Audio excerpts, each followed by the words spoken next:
Hi everyone, welcome back to Through Alchemy. So today's reading is going to be all about your person. We're going to figure out what type of connection you are in with this person, whether it's a soulmate, whether it's a karmic, whether it's a twin flame, if you believe in that.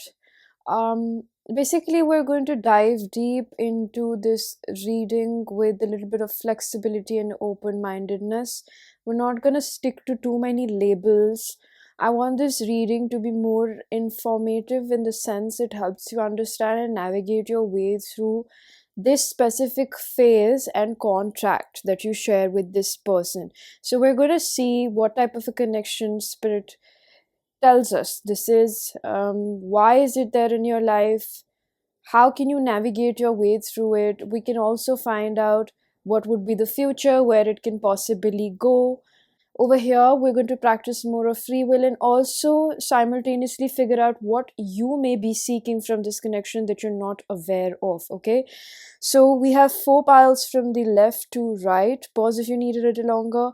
Pick the one which calls your name the most, and I'm going to begin with pile number 1. Hello, pile number 1. If you chose the card of spiritual growth, learning, and expanding the soul, this is going to be your reading about a soulmate connection that I am picking up in your life.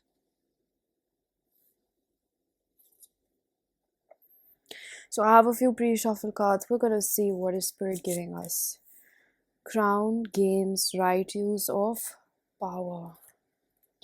So this is a connection that I am picking up that enables the both of you to see through each other. You are connected to each other on a soul level. You're from the same soul tribe.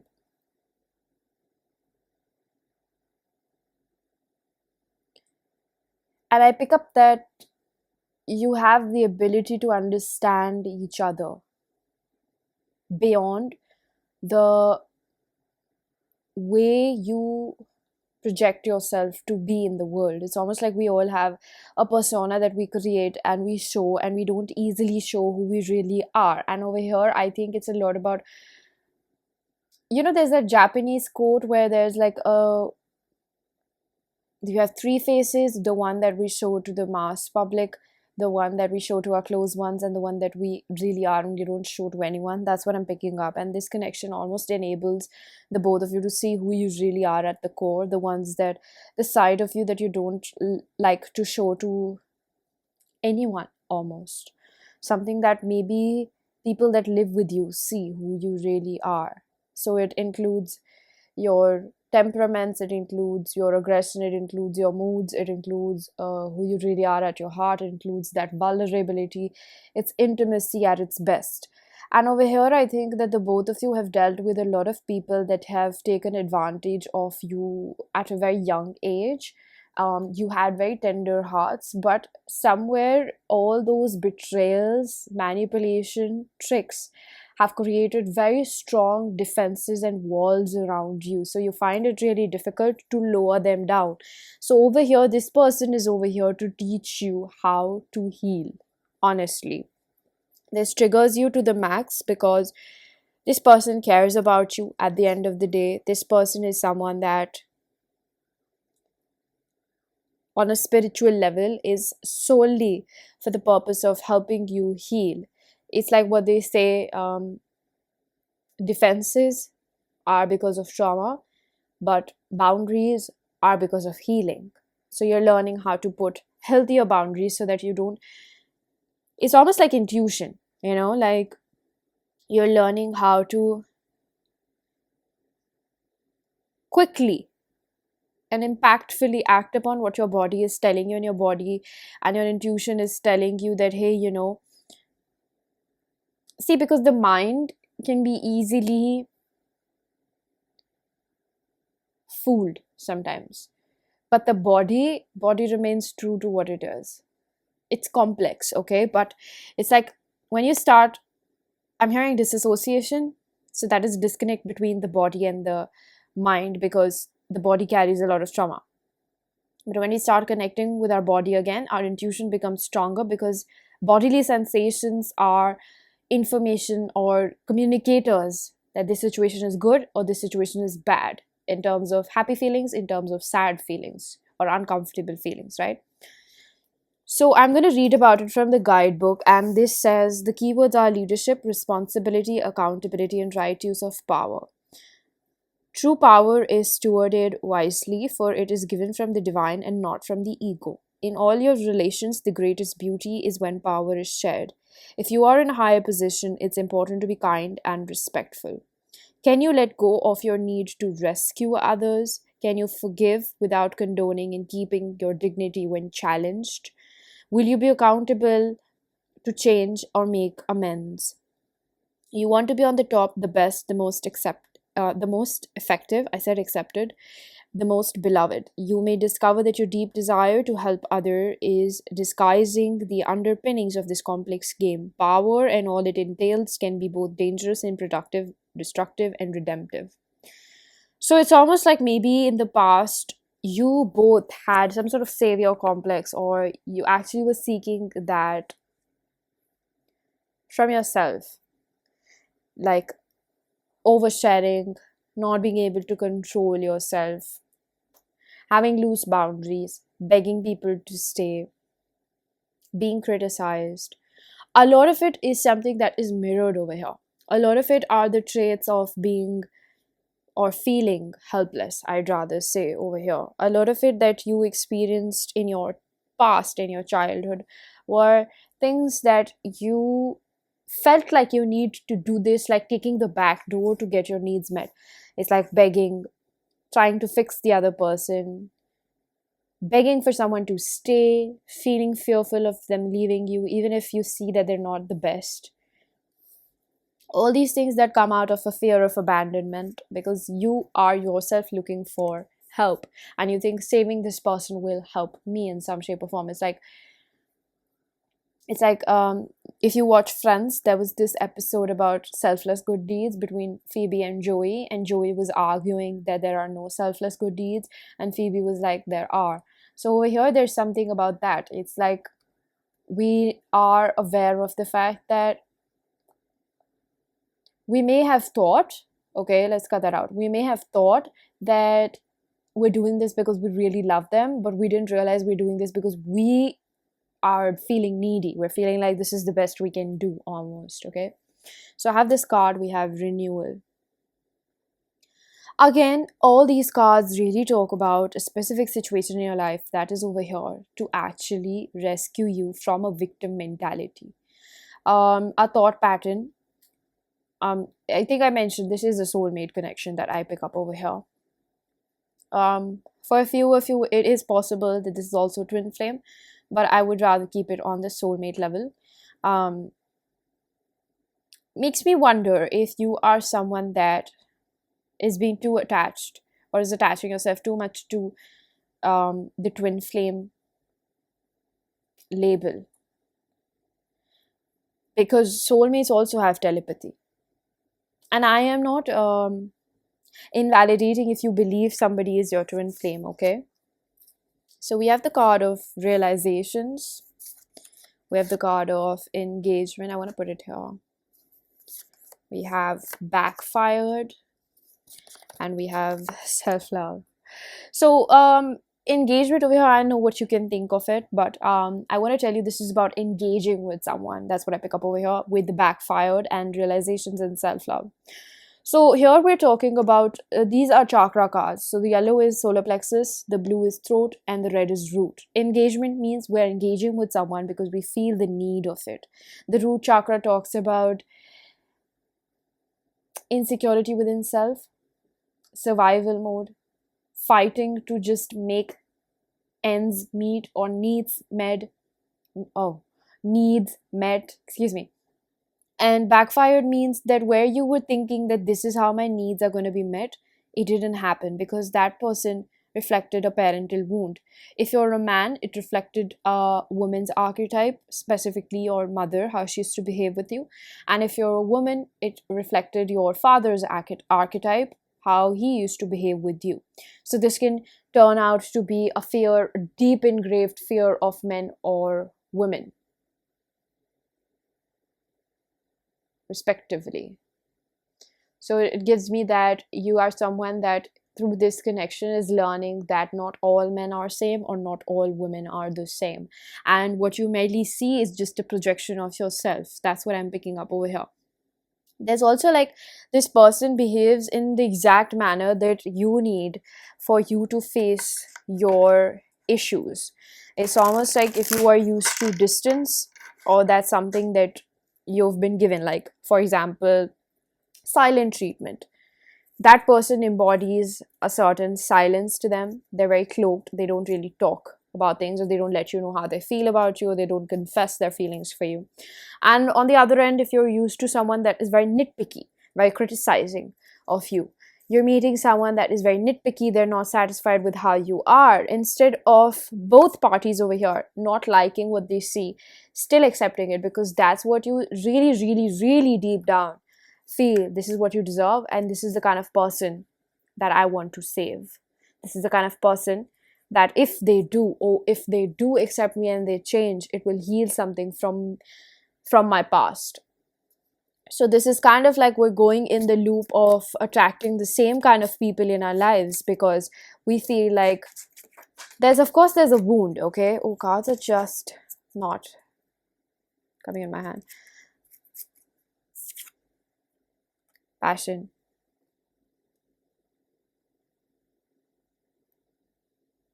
and union. I just split the deck and I saw twin flames. Karmic, effortless, spiritual alignment. So there are certain people who really question my way of reading, and I don't go just by the looks of the cards. They can be interpreted in certain manners, and that is why different readers read it in a different manner. But I am an intuitive reader, so I go with the message that spirit is giving me. So I think that over here I want to say, because the passion card came out, and then I notice sometimes people just question, like, a good card came out and then you interpreted it in a different manner. Well, that is the way I read. So with passion and chemistry, I pick up over here that you're used to a specific chemical reaction in your body. The chemical reaction is a lot about that roller coaster. You like that fiery dopamine hit. It's like you find it difficult to get along with people that aren't exactly, because this is a subconscious thing. Your type has been developed because of the romantic interest, because of the romantic relationship you've been exposed to. So it's almost in the sense, if your parents had a specific type of a dynamic, you're prone to attract that till the time you don't heal that. And I know that happens slowly by slowly, so it does get better, okay? But it's almost like on a very take it as a higher perspective to the situation. If you are someone that is you've seen this happening in your household, so this is what you've been exposed to, and then you have gained understanding of it as a very young child. Okay, now I'm not talking about who you are today and the kind of intelligence you have today and wisdom about the world, about good and bad. I'm talking about you as a child, you as a very small child, let's put it like 5-6 years old. You're seeing a specific dynamic play out before your eyes. You're seeing it happen every day, you're living it, you're a product of it, and that's why you feel very connected to it, not just because of something, because you share the same roof, but because you have come out of that. You're a biological product of it, both people. So not only do you have the same trauma in you, the same habits, the good qualities and the bad qualities, there is no partiality. You get all that you get. You also get the good, you get the tenacity, you get the intelligence, but you also get the bad, maybe addictions, maybe this need for endorphins. So it's possible that if this was already happening when you were being conceived in the womb, so whatever your mother experienced during that time, if she had unhealed trauma, or if the marriage was, or the relationship was full of highs and lows when you were being conceived, you were automatically somewhat downloading that feeling and that emotion, what your mother was going through, because it does work like that. It is that deep, and you can't discard it out. So you took in all of that because you are a sum of those two people and everything that they carry, the good and bad. Okay, It's not to disqualify the good traits that you did get from them as well, right? So over here we are seeing that slowly by slowly, the environment you were exposed to is what you will become. Can we agree upon that at least? That this is what we've been exposed to and this is how we're going to turn out. So most certainly, if somebody is exposed to a healthier childhood and a healthier dynamic, they will turn out to be different, right? But considering what you were exposed to, you adapted to that and you understood that as chemistry, passion, connection, relationship, that is tied in with your self-worth. But then later on, you grew up, you became a teenager or a young adult. You started feeling the need to be in relationships, just like everyone. Your biology started acting up. You started feeling sexual feelings as well, like maturity, a part of it, right? And then you started indulging in that because that feeling used to bring out the hots for another person that represents your type. Does that make sense? So you started craving that, and you would only feel such high levels of sexual chemistry with a person that represents your type, quote unquote, right? So this is what we translate as a pattern. This is your exposure, and this is all you've known. Now, I'm not blaming you. It's not your fault you were brought up in that environment. It is not your fault. It's not your inner child's fault that it is attracted to this. It is not at all your inner child's fault. And I want to tell you that you deserved better. Your inner child deserved better. But now this is about the fact that in today's time, you have endured quite a lot, and so has your person. That's what I want to include over here. That the both of you have endured quite a lot, where you realize that was not normal. Because I was exposed to it, that became my norm. But that is not normal. It's almost like being a part of a very orthodox society, and then you realize that these types of rules are actually more to keep us in control than to liberate us. That's the kind of thing. So here you have learned certain things that actually control you, certain behaviors that actually control you, and they backfire in the sense that engagement is the kind of behaviors and the people that we take part in that actually backfire in terms of our self-love. It's almost like now your brain is realizing, or it already has realized, that these things were bad. These things were not good for me, okay? Why? Because my body tells me it hurts me. Simple. That's it. So now you're what's the word, integrating these fragments of your biology. It's not just related with your spirituality. This is human evolution.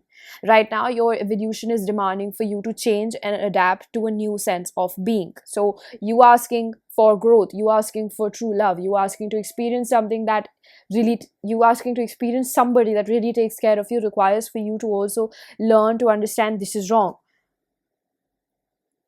Why do we say that be the person you want to attract? Because once you actually learn how to give yourself that love, only then that person will be able to give you that. Because if they do that before you're ready for it, you'll be like, this feels weird, this feels suspicious. Why does this person want to love me? Why do they like me so much? I'm overwhelmed, I'm suffocated, I don't want to be in a relationship. Like I'm not attracted to them. Like I'm not feeling that crazy chemistry for them. I just don't know, like, what's wrong with me? Like, I don't know. There's nothing wrong with you. It's just like a climate exposure. Imagine it like that. It's not your fault, okay? I want you to really understand there's nothing wrong with you and it's not your fault. So it's like you're exposed to a very cold temperature, and then when you come in the heat, you just can't bear it. That is when we talk about intimacy over here, okay? So this is the gist of what this connection is doing for you. It is teaching you what is right and what is wrong, and certain biological reactions within you come because of certain preconceived notions. This connection, what it is teaching you and what you are seeking is to learn the love that you deserve. So this may be a pretty painful one. This may be a very, very consuming one. You're thinking about them all the time because this person has activated your attachment style. They get to the core of it like nobody else does.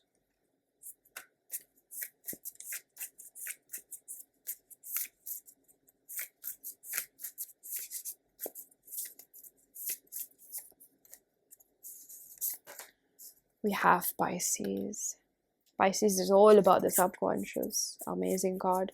So Pisces is 24. This reduces to 6. 6 is about balance with your angels helping you around. That is how I read number 6. Over here, what really clicks with me is definitely either the type of person you are or you're dealing with is a dreamer, artist, poet, mystic. I don't know what I've written. Wow. And sensitive. Hiding. Okay, that's hiding. This is the unconscious. But this also says that we have self doing over here. This also says premonition. So, in a sense, this is again about your intuition, heightened sense of self understanding who you really are, differentiation about what is happening over here. So, what you're really seeking through this situation and why this connection exists in your life is mainly because of the fact that you are learning how to reconnect with yourself, and this is a major milestone. I really want to say that because your connection with your body is so important for you to navigate the rest of your life, the next chapter. Indeed, it's because if you don't have that connection, you will be lost with what you were taught. So this really breaks the mold that you were already existing in. It's almost like they're reminding me of this video that was that was viral on the internet.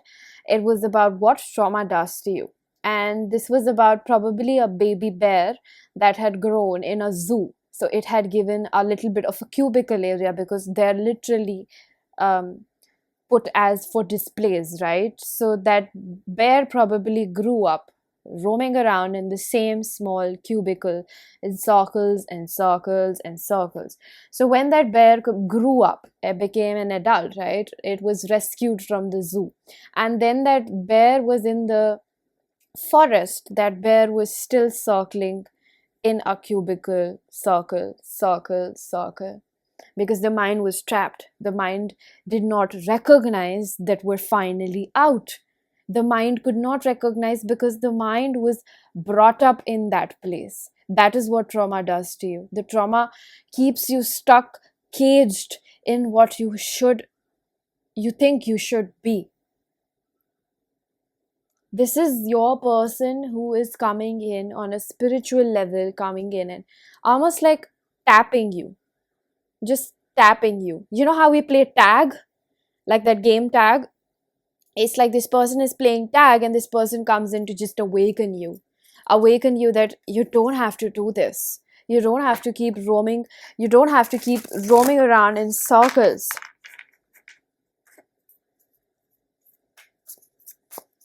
I think that, there is intense amount of passion over here.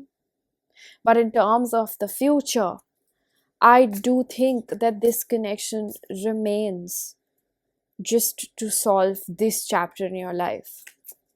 Again, there's always free will, and that's what I add in the readings because I understand that it can hurt people's sentiments, your expectations, and your hopes about the future because you feel so deeply with someone. You're almost like, if this person awakens oceans in me, I can definitely see someone being a writer or an artist. It tells me that it really awakens the depths of you, and you would really like for this person to be the one for you or someone that you have something tangible with. But I believe in most case scenarios, this is just someone that aids you in this phase of your life. Because I feel like there's so much that is available for you. And right now, you're still sticking to a mold because this person has activated your attachment. It's also the magnetism that you feel towards this person that makes you feel like this has got to be it, or I really like this person to be it. But then the signs are there that this person is not treating me right, or they're just so consumed in themselves, or they're just not choosing me the way I want to be chosen by them. We have deluge in reverse. This is about removing that black cloud, that black cloud of depression, pain, hurt, sadness. So the guidebook says that deluge is the practice of staying with difficult feelings and not jumping overboard can help us stay on course and land where we truly want to be.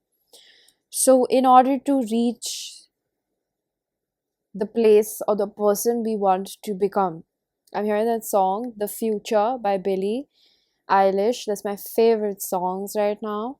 And she has a line that I am in love with my future, not anybody else but my future. It's a lot about the fact that both of you are being pushed onto a trajectory to learn to love yourself more. Um, as cliche as it sounds, it is what is happening over here. You're unlearning. The part of learning what's better for you is always starting from the process where you learn what is not actually right for you, right? So over here, we're experiencing something, especially the both of you, where heightened emotions are coming out, which was sitting dormant for a really long time for the both of you, right?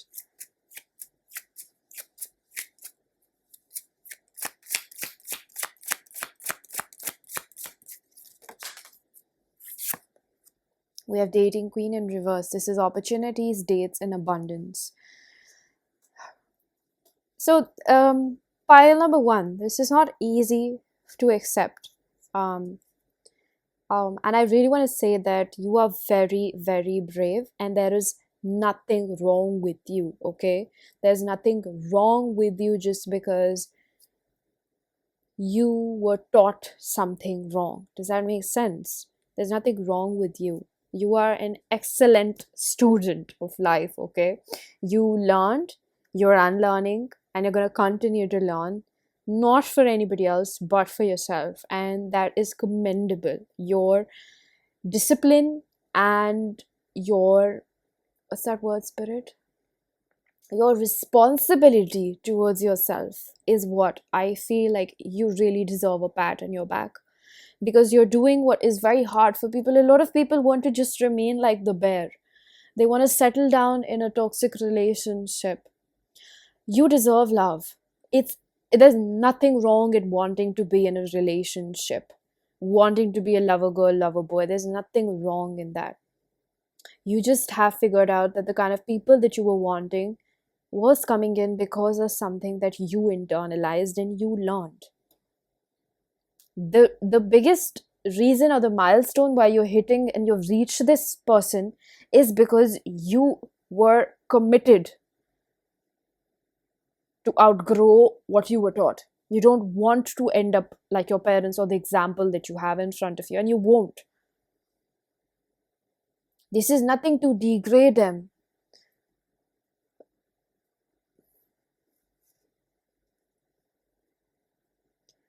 This means that they were also children and they didn't know how to heal themselves. Would have been different if they knew how to heal themselves. But this is exactly what your children will never experience. So, you becoming the person that you needed in your own childhood goes deeper than just a quote on Instagram. It shows tenacity, it shows willpower, and it shows commitment to yourself. So you should be honestly very, very proud of the fact that you are doing this for yourself.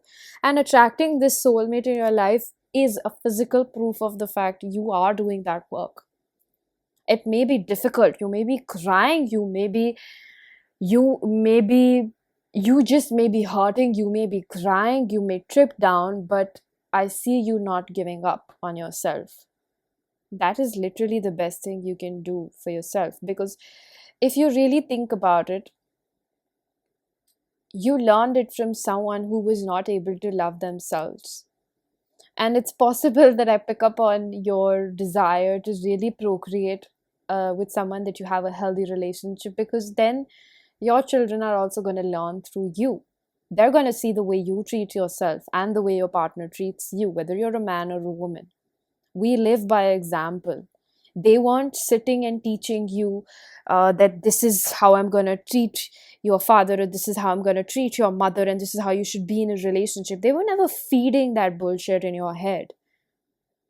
They were just acting, and you as a child were just watching and absorbing.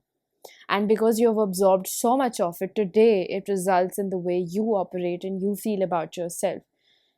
Good parts of it and bad parts of it. Okay? So I'm going to pull out another card for you before we reach the conclusive messages. Okay, this one was very eager to come out. Earth element stability. This says accepting responsibility and time to draw upon strength. Your tenacity is what is helping you get through this. This is also related with the root chakra over here. You realized, and it's almost like your body, again, your association with your body. Somewhere your intuition or your body is telling you that maybe there are certain red flags with this person or certain ways in which they are behaving that tell you that if you go too close or if you do this with them, it might hurt you. You know why? Because you've seen it in your past. You've seen this happen. It's almost like when you go too close to the fire, your body alarms you with an information that it's hurting, get back, abort mission. So it's almost in that sense where you have already experienced this before and somewhere your body is alarming you, this can hurt you. This can hurt you. And that's what I'm picking up over here. Your body is already telling you what are the early signs of it or what can potentially happen to you. So just pay attention to that. That's what I'm going to say over here. In addition, I'm going to pull out a few channel messages from your person. Take it with a grain of salt, okay? But this is going to tell us how they really feel about you in the moment. This is from my self-curated oracle deck. If you wish to book a personal reading or get messages from this, information is given down below.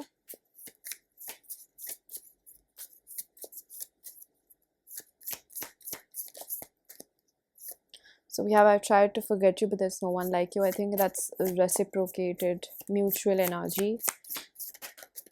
You also represent something that has happened to them in their childhood. I want to take things slow. There's one thing that's very interesting because we are limited to our own experience as a person.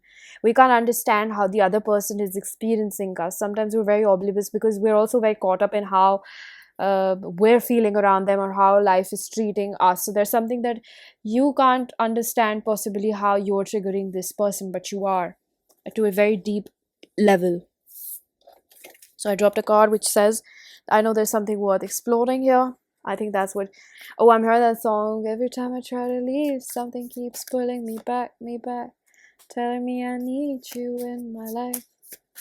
I like spending time with you. I miss you, but my pride won't let me come forward. I hear that this is a part of the red flag.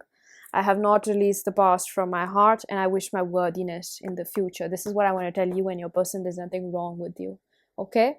So, pile number 1. I'm going to leave your reading here. I really do hope that this was helpful. If it was, please do hit the like button. Subscribe for more. Hit the bell icon so you know whenever I upload next. Let me know down in the comment section how that resonated. Information for personal readings is given down below. And I am going to see you guys in another one. Bye-bye. Hello, pile number 2. If you chose the past life card, this is going to be your reading about what kind of a connection this is. So, of course, with the card that it goes with, past life, knowing, deja vu, past love. This makes me feel like you and this person, both of you, recognize each other. You feel like you can't possibly focus on anybody else. It's giving in a room full of crowd. In a room full of people, I'd only look at you. Like, I can't get my eyes off yours. There's just something that constantly keeps calling me towards you. So you have this draw, and I believe this person does too, where it's an indescribable attraction. It's the kind of, I'm hearing that song Love Me by Justin Bieber. There's this line, my friends say that I'm foolish, but I guess I'm just a sucker for love. That's what they're telling me. It's like you think that it's stupid, it's baseless, it's illogical, but you can't shake your mind off this specific person. So there's some, I keep hearing the words reincarnation, so this is a past life connection. And spirit is giving me the word karmic, so it could be that they're a karmic soulmate. This is just a relationship that has a lot of ups and downs, a lot of twists and turns that bring out the inner demons. They kind of unleash what you may have been holding back. So it's almost like if you are someone that's pretty, I'm getting the word dormant, like you're a very nonchalant lover, or you don't really get that drawn or easily attracted to other people. That's what they're saying. So this person is someone that you, I'm hearing, can't live with, can't live without kind of an energy. And even if it's a karmic, it doesn't mean that it doesn't mean anything, or it's purely bad or ill intention. It's like, yes, we both have this connection, and I understand that it's not the healthiest, but it's almost like you romanticize what happens over here. So it's kind of like it's like there's a slight chance you may unintentionally, again I keep getting the words that a lot of it that's happening over here is unintentionally, between the both of you. The way you behave is unintentional, the way this person behaves is not how they really want to, but it just comes out in that manner because you're constantly being triggered and reminded of your past over here by this connection and this person. It's almost like a reminder of, like, knock knock, here's your baggage. So it's like it doesn't really leave, and that's why the both of you have this push and pull kind of a dynamic, anxious avoidant dynamic. It could be that you swap attachment styles. It's just that Spirit is saying if both of you were one person, you would make a fearful avoidant. It's like in this sense, and that's just a humorous joke, okay?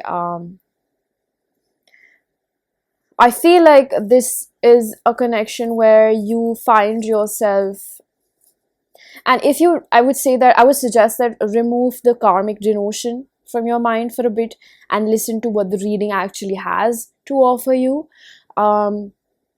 because it's possible that it helps you untangle yourself from something that is in your past. That's what I'm picking up, okay? So I'm going to take this one in the reverse, and we have abundance in reverse. We have whale song resonating in reverse. So I get this energy that it's possible that this situation is not what you asked for. You know what I mean? It's like, I didn't ask for this connection. I didn't want it. And the energies are very mutually shared over here. It's like, I didn't want a damn lesson. I wanted somebody that could love me. And I'm hearing that over here, this is a situation where both people know how to love, but their toxic trait is they don't know how to believe that they're loved. That's what I'm seeing over here. And that mainly comes from a deep-seated rejection wound, right? So this is number 61. I'm also seeing 16. So this could go back to a relationship you had when you were 16 years old. It's highlighting something over there.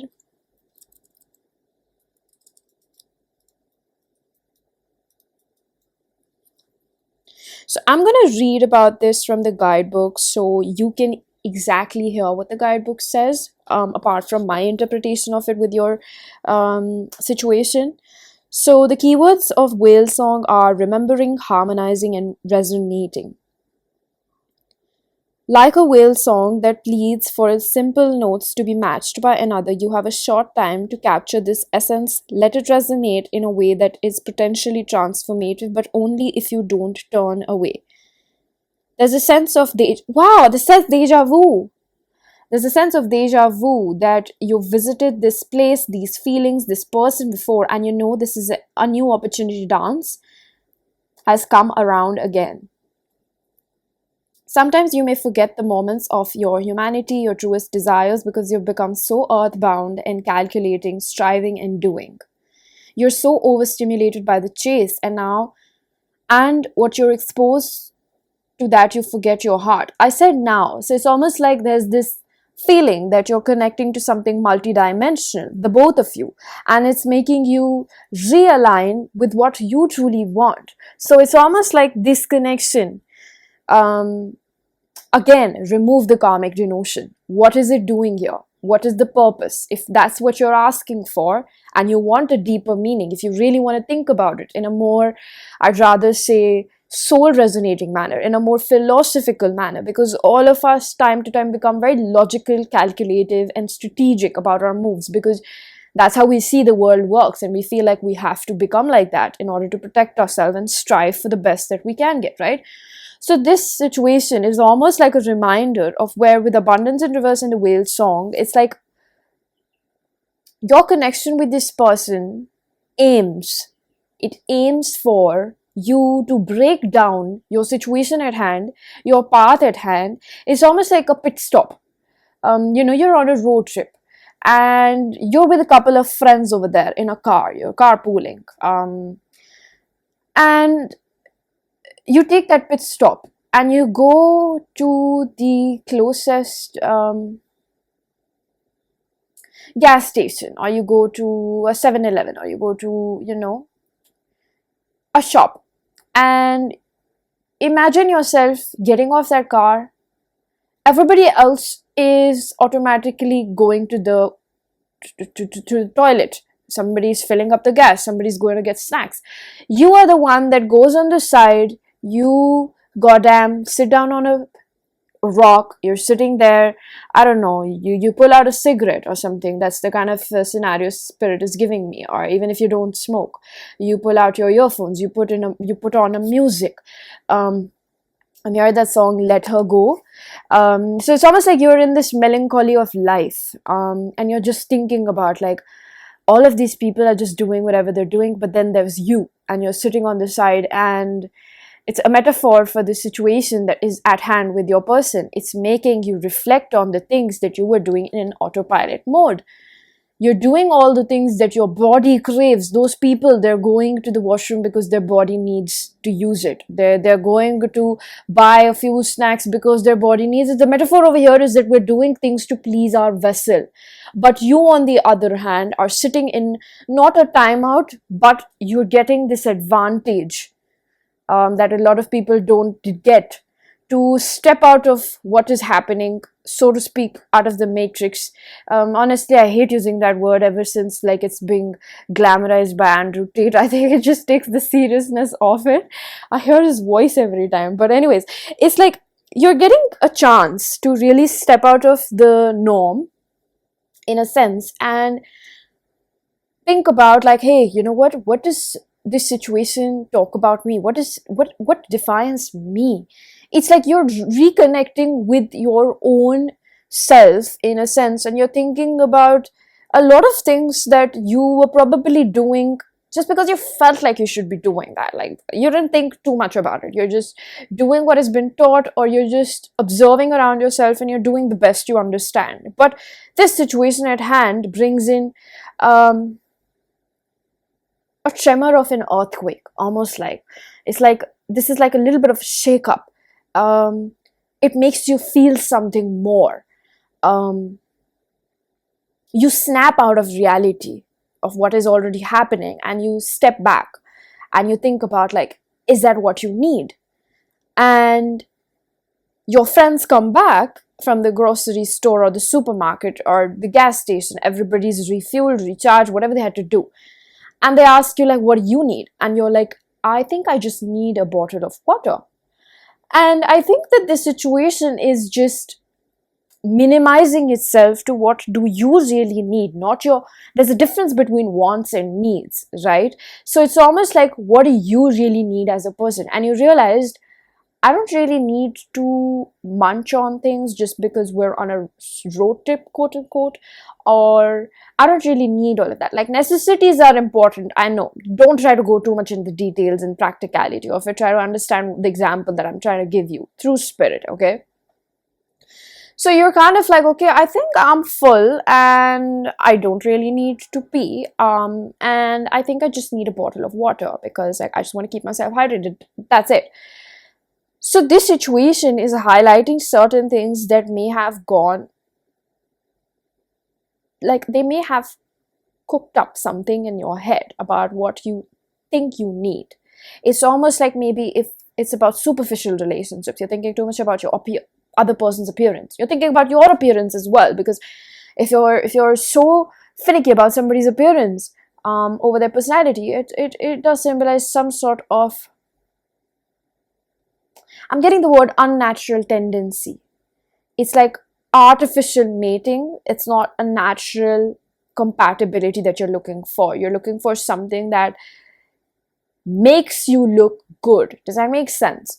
So I'm picking up over here that this situation is a step back. It's like a snap out of reality. This situation is making the both of you. I see your person, whoever your person is, and I'm picking up on a masculine energy because mainly my demographic is women, a lot of women. But if you're a man, it's just this person. I perceive them being in a masculine energy. They work a lot. And it's like this person lost sight of what they were really looking for. And so were you, especially if you're a woman, in terms of selecting the right person or match. When I put it like a match, then it's like we're trying to match two pieces of puzzles together. And there's somewhere over here where the both of you may be too keen on what is wrong in the other person rather than trying to carve out something in yourself that helps you become a better match for another person. Now that's where probably your ego is like, no, I am a high value woman, I'm a high value man, I don't bend, I don't chase, I don't do things like that. It's all sort of new social media consumption that promotes you to think that you're the shit and everybody else has to cope up with it. And I hate to say that if that really bothers you. Maybe if there's something that you don't really want to listen to, it's completely up to you. You can pick another pile, you can watch another reading on my channel, or you can simply find something else to consume.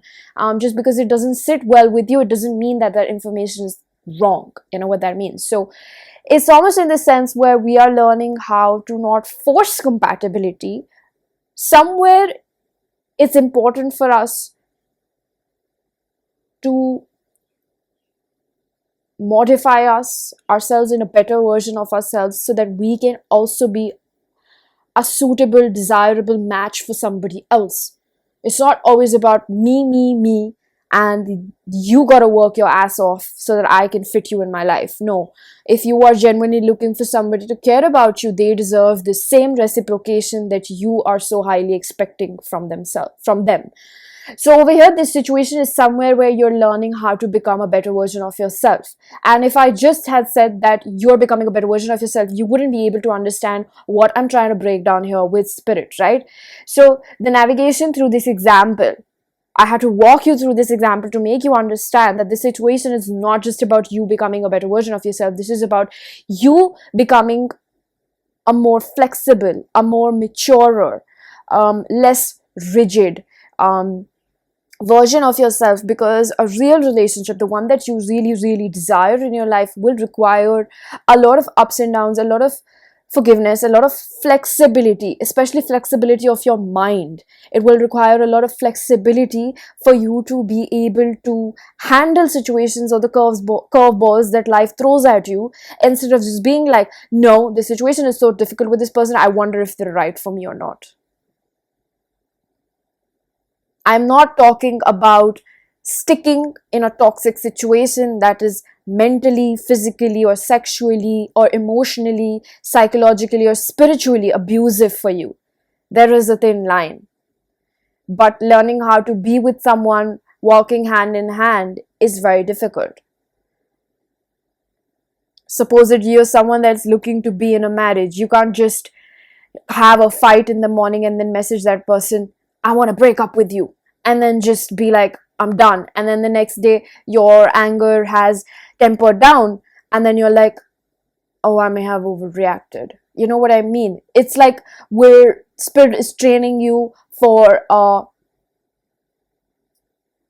it's almost like a bigger competition, next level of your life. It's like you're looking for that real relationship.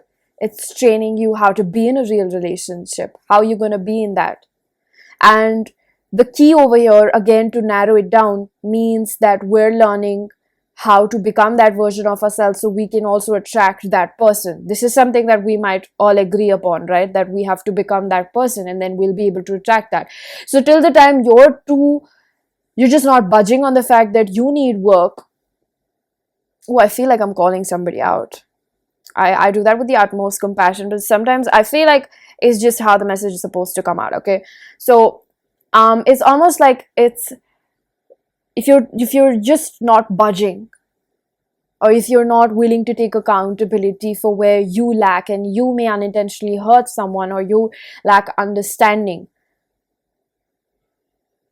then that makes you incompatible even with the person that may be right for you.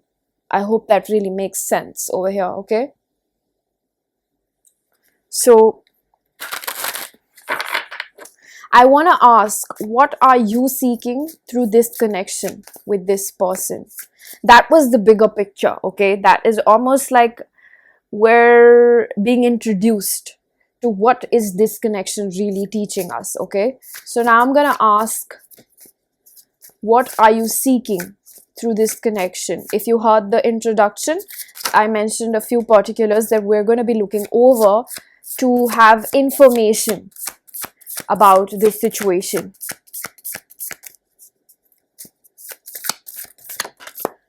Neptune, sacrifice, 7 of Cups. Needing to flee and be alone. I told you. If you are someone that finds yourself giving up on tough situations, I'm not saying that you don't try. I'm not saying that it is not difficult for you. But maybe you do come from a past where you don't know what is a thin line between endurance and self-sacrifice. So that's healthy love versus toxic love. And that's what you're learning in a situation where you're not being left alone. It's almost like the first criteria we can talk about over here. A person that you can get through with difficult situations in life is a person that doesn't abandon you when things get difficult. So it's in a sense that we remove all the variables that he did that, she did that. No, we're just talking about your first encounters with a person or a suitor that you meet, and you're checking out how well do we get along, how well is our compatibility, do we get along on a mental, emotional level, the basic particulars. Are our goals same? Do we want to get married or do we not want to get married? Like, you ask that person, what are your goals? Because otherwise you're just striving for a relationship that may collapse if you don't have the same goals of the relationship, right? So we're figuring out if they want a serious relationship, if they want to fling, if we want to fling, if you want a serious relationship. And these things vary with the type of person we meet. So it's not just the other person. It's like if we meet someone and we don't find them that worthwhile, we will also see them as a fling or quote unquote a time pass, you know. So over here, supposedly we're talking to a potential match and we're figuring out, okay, we have sexual chemistry, that is important. We have emotional connection, that is important. We can be vulnerable with them, we feel safe with them. We have a mental connection, we get along with certain things. We may have similar interests, or we think alike, you know. We may enjoy time with each other, we have a friendship, we understand each other, and our spiritual intensity or our understanding also matches up somewhere here and there. We're not completely the same, but we do get along somewhere. We're figuring that out, okay? There are things over here, and specifically maybe this connection, or you meet people like that you have a connection with. But then there comes a time where the relationship starts becoming a little bit serious, it starts progressing, and then you're figuring out like, okay, when we have difficult conversations, does this person shut me out? Or does this person start yelling at me, or this person starts getting aggressive, or does that person or you abandon the situation at hand? Or in simpler terms, do they go to sleep when they know that you're worried? That is emotional abandonment over here. It's just about the fact that you feel alone, and maybe they do tend to you the next morning. There are exceptional cases, but then again, there's almost this thing where we're trying to figure out, does that person abandon us when we're going through something really difficult, or we need to prioritize it? Do they prioritize it?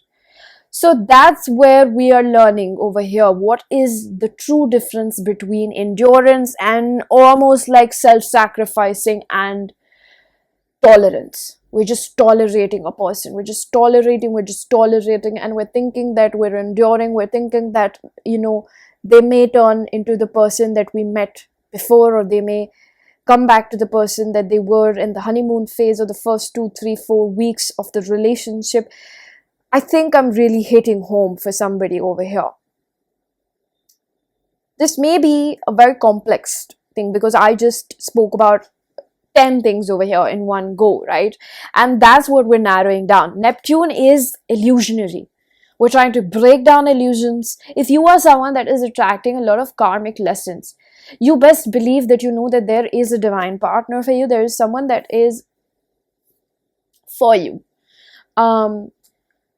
But for you to actually understand, it's almost like your life is teaching you, for you to understand when love finds you, you understand that it's love.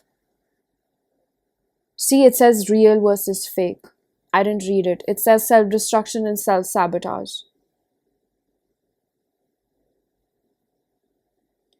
Smokes and mirrors.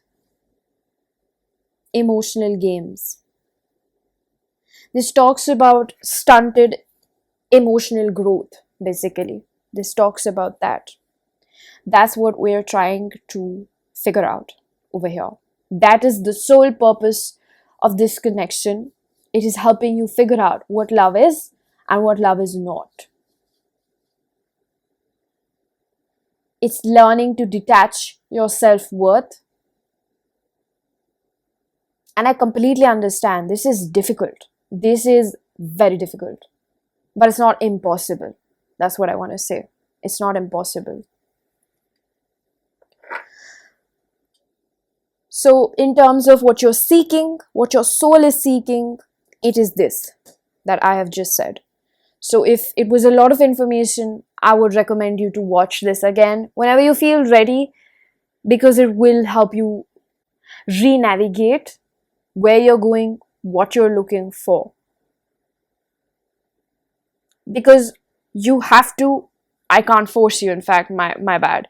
You should be open to see this as a blessing, because if you don't, it's possible that you may end up in a relationship with unhealthy attachments and someone that doesn't even see what you're capable of, and vice versa. They may also end up with someone that they don't really experience that feeling of understanding and love. With some people, it's just difficult to get along because it's not meant to be. I'm being very honest with you. No matter what you do, no matter how much you beg, cry, you explain, you be patient, sometimes it just doesn't happen because you're just not a good fit. But with some people, you don't even have to. They can just tell by the way you are. That is the kind of love you deserve. That is the kind of ease you deserve, because life is difficult anyway. Life is so difficult anyway. A fight in your own personal relationships is something that you should always strive to minimize in your life. Drama, toxicity is something you should always strive to remove in your interpersonal relationships.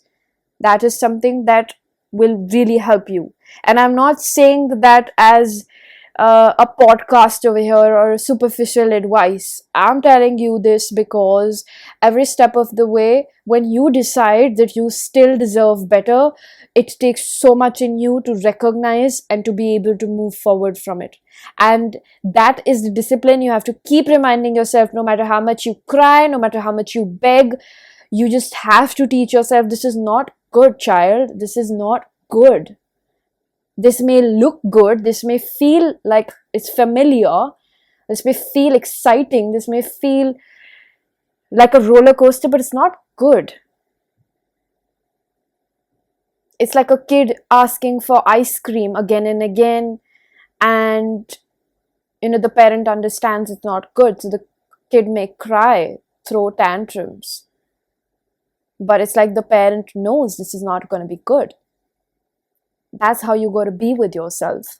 If you are someone that finds yourself struggling with it, because nobody would care if you end up in a poor relationship. That's how it is. So I had a few cards, okay? I'm going to open these up. Let's see what we have. Intuition. Interesting. Oh, thank you, Spirit. Changes. Balance out. Very interesting. So I did talk about abandonment over here, right? Somebody that doesn't emotionally abandon you. It doesn't just let you be because they are so overwhelmed. And I'm not villainizing the other person. I'm just saying, at one point in your life, you will realize that everybody is struggling. Everybody is goddamn struggling. And it's in the simplest terms that you expected more out of them just because you wanted to see the potential, you believed in them, you thought that this connection is so strong they'll change, but you somehow managed to overlook what was already in front of you, that you knew they're probably struggling, they're not able to give me what I want. And then that turns into resentment, then that turns into anger, then that turns into hate, and then you're sitting with your friends and you're bitching about that person because they hurt you. And I understand some people go out of their way, some people manipulate, some people lie a ton, a lot, but those are the curveballs that spirit protects you from. I want to let you know, it's not a punishment, okay? Don't get me wrong. Sometimes we really don't know what we're doing, we don't know any better, that's fine. But when we do, we have to act on it. We have to act on it for our own well-being, because we love ourselves. We want to do better for ourselves. It's almost like when you go in the gym, you pick up a heavier dumbbell, you're pushing because you know it's going to bring a better gain. That's going to build your muscle, not the one you can already lift. This is out of your comfort zone. This situation is a blessing in disguise. This person loves you so much on the spiritual realm, and you love them so much on the spiritual realm, that both of you decided like, hey, I'm gonna see you on earth and I'm gonna help you get out of here. I'm gonna help you because I really love you. I really love you. And I'm probably gonna act like a douche, and I'm probably gonna really challenge you, but you gotta know it's nothing personal, because I got my own baggage as well. I'm going to take this last card in the reverse. We have combustion. So this is talking about a lot of things that we didn't even know existed in ourselves. This is like, I really didn't know, man. Like, I was going to behave like that. Would I give that person a chance? I really didn't know. I'm so embarrassed. I was with them. I was so embarrassed. I was dealing with them. Like, when you talk like that, it makes your inner child frown. It makes your inner child feel like, I can't do anything wrong. I just can't get anything wrong. Like, what did I do to myself? But you got to sit there with your inner child and tell him or her that you were doing the absolute best you could. And I'm so proud of you.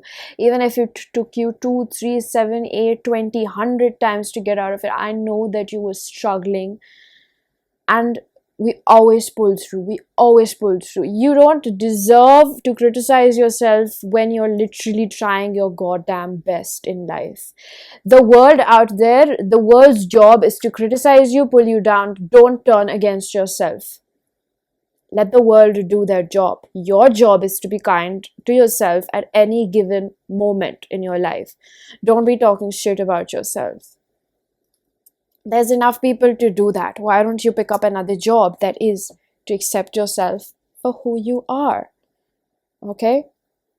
So I am going to pull out a few channel messages from your person, your soulmate. And we're going to conclude this reading.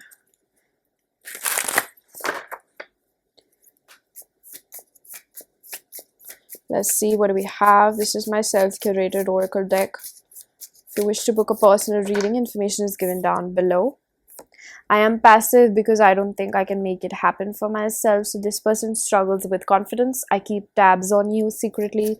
So they stalk you, and I believe you do as well. I don't feel good enough to be loved no matter how hard I try. This is probably what you mirror, or at least in your person, that I said that my toxic trait is that I know how to love, but I don't know how to believe I'm loved. So, in a manner that you think you're loving this person, but there might be ways in which you project some things out on this person that makes them feel like you really don't like them. Does that make sense? I don't know who this message was for. I want to make efforts. I think this person is wanting to work on themselves. I'm scared of getting attached to you. I think they're already attached. And the last message is I keep thinking about reaching out, and I'm seeking my parents' approval in life. So this goes back to the first message that we got about going on a road trip, taking a little time off to think about what am I wanting to do. It's about wants and needs. And you should look at what you need at the end of the day, because wants is somewhere like, last example, okay, it's like we go to the mall, we look at a new pair of jeans, it looks really good, we can probably afford it, but do we really need it? No, it's a part of overconsumption. So look at what you really need in life, okay? That's going to make you happy. It's going to help you out, okay? So pile number 2, I'm going to leave your reading here. I really do hope that this was helpful. If it was, please do hit the like button, subscribe for more, hit the bell icon so you know whenever I upload next. Let me know down in the comment section how that resonated.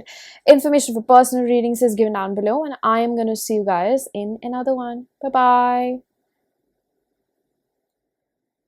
Hello pile number 3. If you chose the card of True Gem, this is going to be a reading about what type of a connection this is. We have valuable, quality, and jewelry keywords.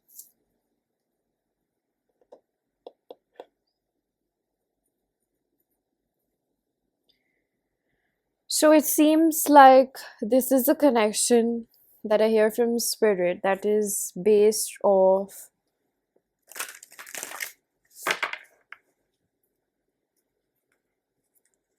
understanding your self-worth and walking away when it doesn't serve you.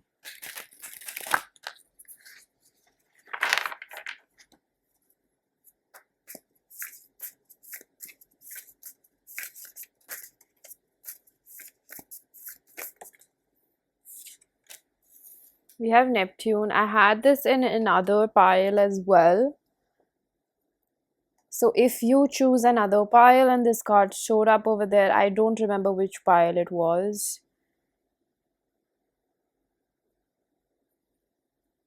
Might be the same theme, because I do pick up that this is more of a karmic soulmate relationship that you do have. I do want to put it out there that a lot of things that I do pick up are very intuitive. I am a psychic reader, and the interpretations that I make are not solely based on what the card represents. So that is just how I read. So I pick up that the situation that you are in, you are already pretty tapped in with the kind of person you're dealing with. I think that it's not that you're oblivious to the kind of person that you're dealing with, and your intuition is constantly guiding you through it. Now, I think that one question that does come up for you often, whoever you are, whether you're a man or a woman in this relationship, is that even though I recognize the purpose of this connection, why can't I seem to let go of it, or why is it not dissipating? It's almost like sometimes you just want to forget about this person because you somewhere see that, see, you may hope that this ends up well, but you see that it's not really going well. There's a difference between what you imagine for it to be, and there's a difference between what is the reality of it, because a lot of it is based off how much you want this person to somewhere change for you, how much you want this person to choose you, how much you want this person to just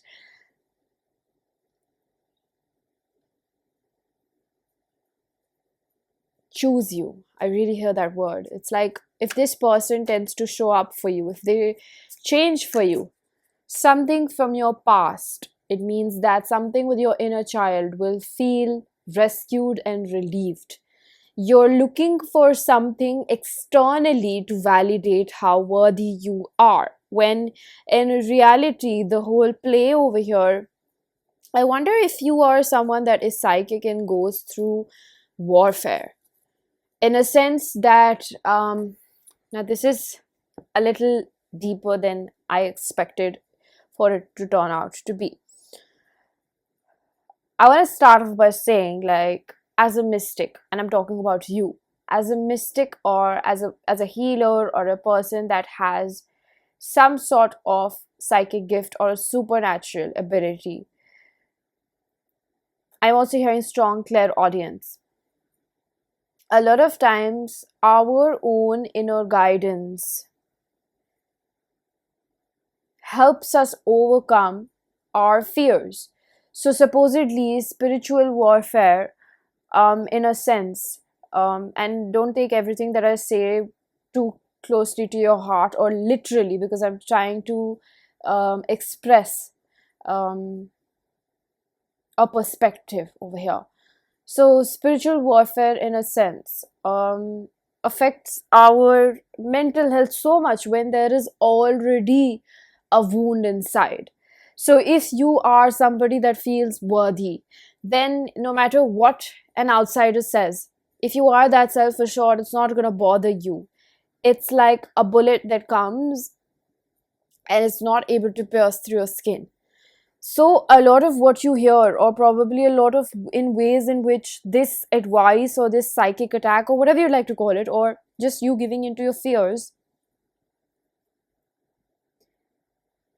accelerates or amplifies your fear, is just because it's already there.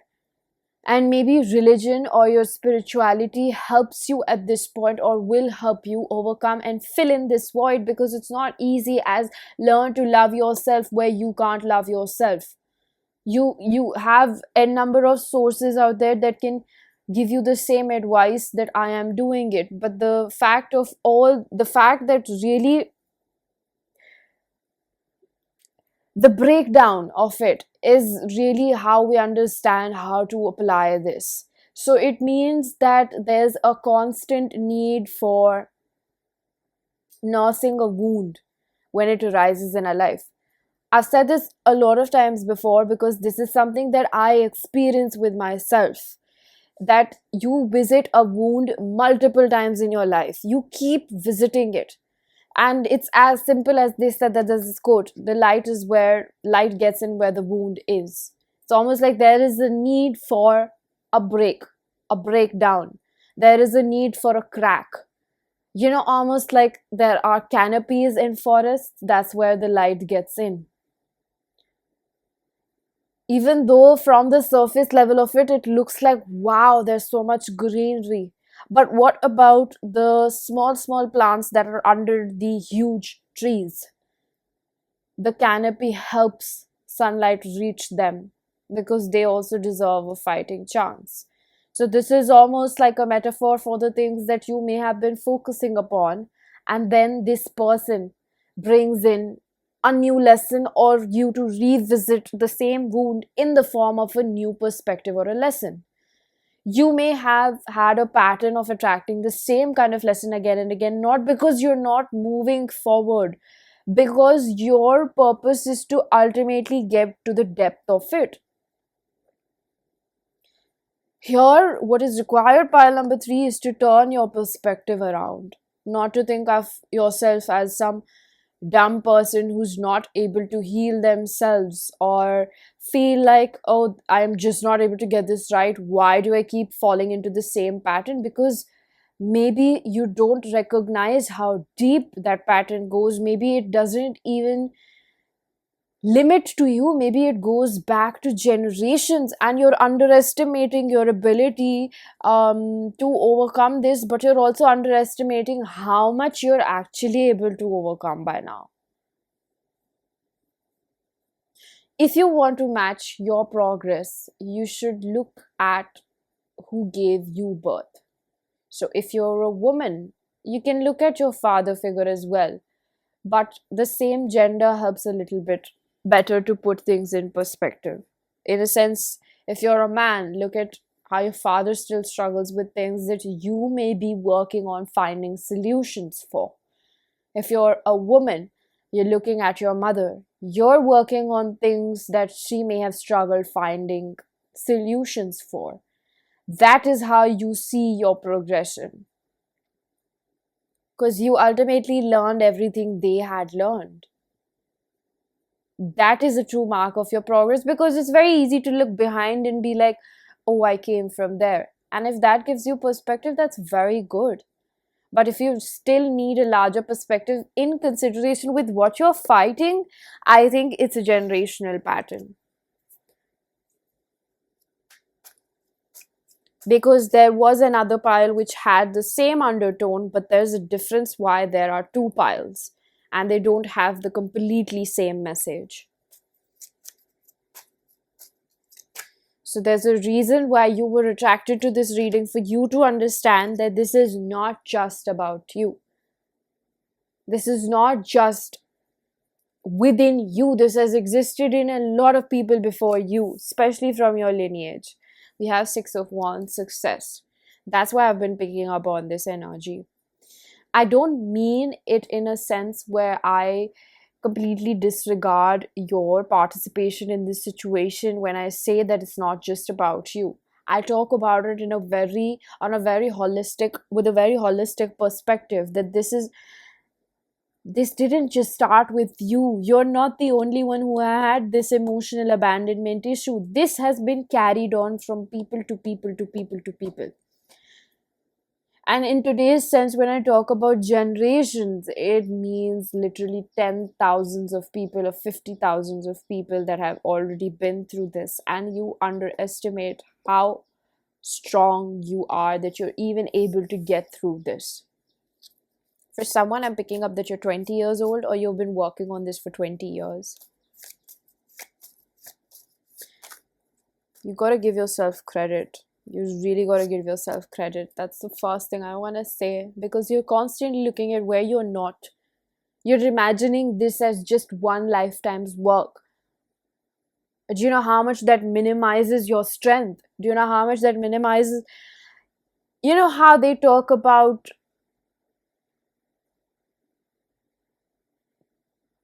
people that visibly fight big things, like, fighting or physical strength over here. That's what I'm trying to put in perspective. People that physically know how to sacrifice themselves for good cause, whatever cause they believe in.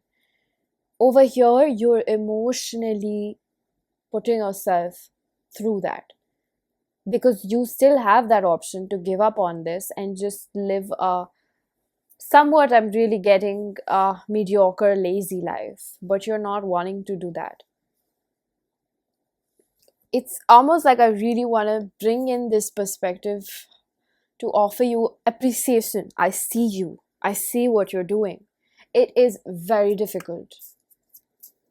Nobody tells you that what you're doing is difficult. I admire you for what you do. I admire your tenacity. I admire your courage to fight through this by yourself, because nobody is every day telling you why you need to do this, and you're still doing that for yourself without understanding what the future holds. Because sometimes you go so deep into your shadows, the future still seems bleak. Am I right or am I wrong? There is no definitive answer to what you're doing, and you still keep doing. See, we have the healing card and reincarnation.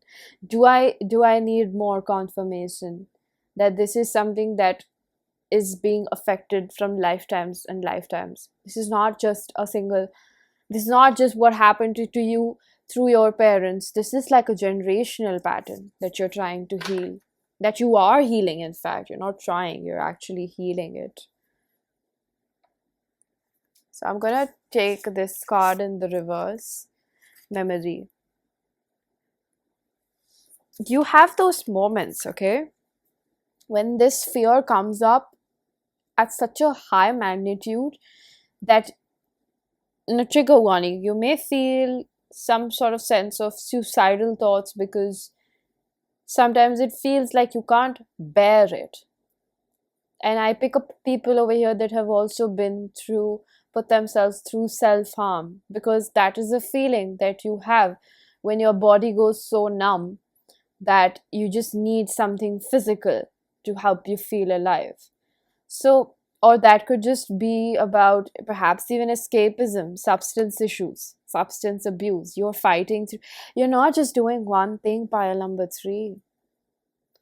I don't know if you're very hard on yourself, because the way that I am picking up on this energy makes me kind of feel like you're so used to carrying the burden that you've almost forgotten about how strong you've been. And with the memory in reverse, it tells me that the kind of emotions that you feel, because it's possible that you're a psychic, you may also get past life memories in your meditation. That is very much possible. It could include physical, sexual abuse from the past or a past life, or it could also be certain things that I pick up, especially for a woman, even though this reading is gender non-specific, that your grandmother, great grandmother, somebody could have experienced some sort of abuse that she couldn't process, and it carried down to you, and your body has certain. Um, you can't explain why you fear certain things, but you do. And I keep getting sexual abuse over here. You can't explain why you fear these things, but they're still in your body. Your body reacts to it.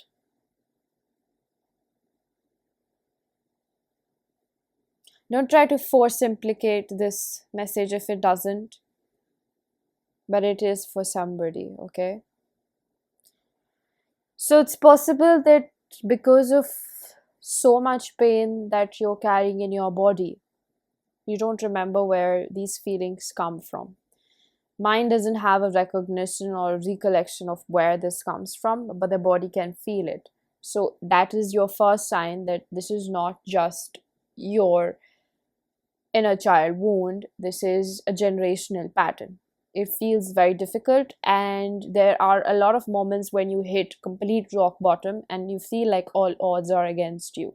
That is also another sign that this is a generational pattern. It keeps coming up for you again and again and again in a specific area of your life. Mostly for you, it is in terms of love and money, two major important forces of energy. Although I can include money in the umbrella term of love or energy in that sense. So I think that one message I do get that don't follow too many YouTube influencers, people that preach a lot of things, because you need to understand that there are a lot of readers out there. I don't want to say readers, I wanted to say a lot of influencers or people that basically make videos out there on YouTube, whether it's love related, whether it's dating related, whether it's money related, whether it's lifestyle, fitness, whatever you'd like to call it. A lot of these people run off capitalism. They're going to tell you a lot of things that stir the pot for you or give you food for thought or motivate you, or they look very promising, but it's misleading for the masses because it's not completely based off. You can't, because a lot of these advices are very generalized. If you're dealing with someone, or if you're dealing with yourself, if you're dealing with a specific problem, it is very personalized to your experience. You can listen to it, but you can't completely apply it in your life, because it will not give you the results that you want for yourself, because your medicine is in your wound. That's what I want to tell you. So if I spoke about my own experience watching n number of readings in terms of how to understand your self-worth, really doesn't work till the time you're actually experiencing it in reality. I'm just going to be very honest.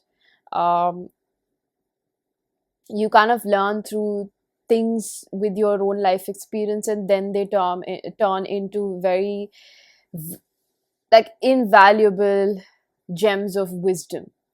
Nothing really compares to it, and there's almost like a level of street smartness that you gain by your own personal experience that nothing you absorb, read, or consume can give you.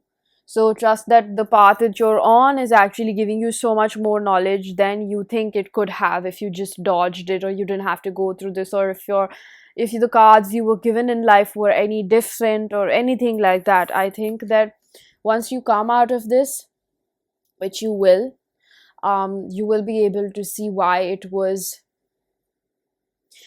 just made you the person you are. Because there's also signs of some sort of like personality disorder. Like it's like, because you're not someone that is just operating on a physical level. You have one foot in the spiritual realm and one foot in the physical realm. And if you're new to this and you're watching this for the first time, trust that there is something that is trying to inform you about maybe your spiritual abilities. So there is something that is working on the unseen forces level, that can be good or bad for you, right? And there's something that is working tangibly, that is visible to you. That's why there's this tug of war within you whenever you're trying to get out of a difficult phase, why it becomes so difficult for you, and why you face brain fog and whatever these people like to call it, like psychic attacks and things like that. It's because there's an unseen force also working behind it. Just like there's your intuition or your angel, whatever you like to call it. In hindsight, your guides, your ancestors are all a part of your higher self, or vice versa, whatever you like to call it. But all of this, the God consciousness, Krishna consciousness, Christ consciousness, all of these things are actually a part of who you are inside you. So the voices that you're trying to look for outside of you, or you're trying to look for it in churches or temples or monasteries or here or there, or even in fact like this imaginative experience in your head that if I travel, it will bring me answers. There's possibility it might bring you something, but it won't exactly bring you the type of, how do I explain this? It'll be a compromise. All of this work will be done from the inside, because there's like always that oneness factor. So it means that ultimately whatever answers you're actually searching for outside, it doesn't matter where you are geographically. It really matters how deep you're going inside. There was this video that I saw, or I read about this somewhere, I don't remember, it was really long back. That spirit just reminded me of it. They said that God, when he was creating the secrets of the universe, he decided to hide them. So his council suggested that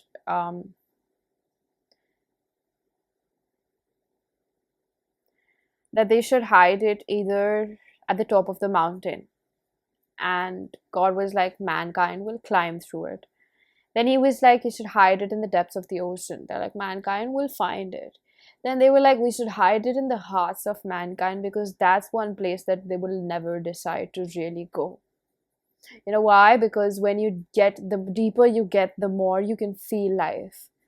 And as humans, we fear that the most, because in terms of relationships, now I feel like I'm coming back to what I really was trying to talk about. In terms of relationships, we fear being in intimate relationships because we've probably been in poor relationships before.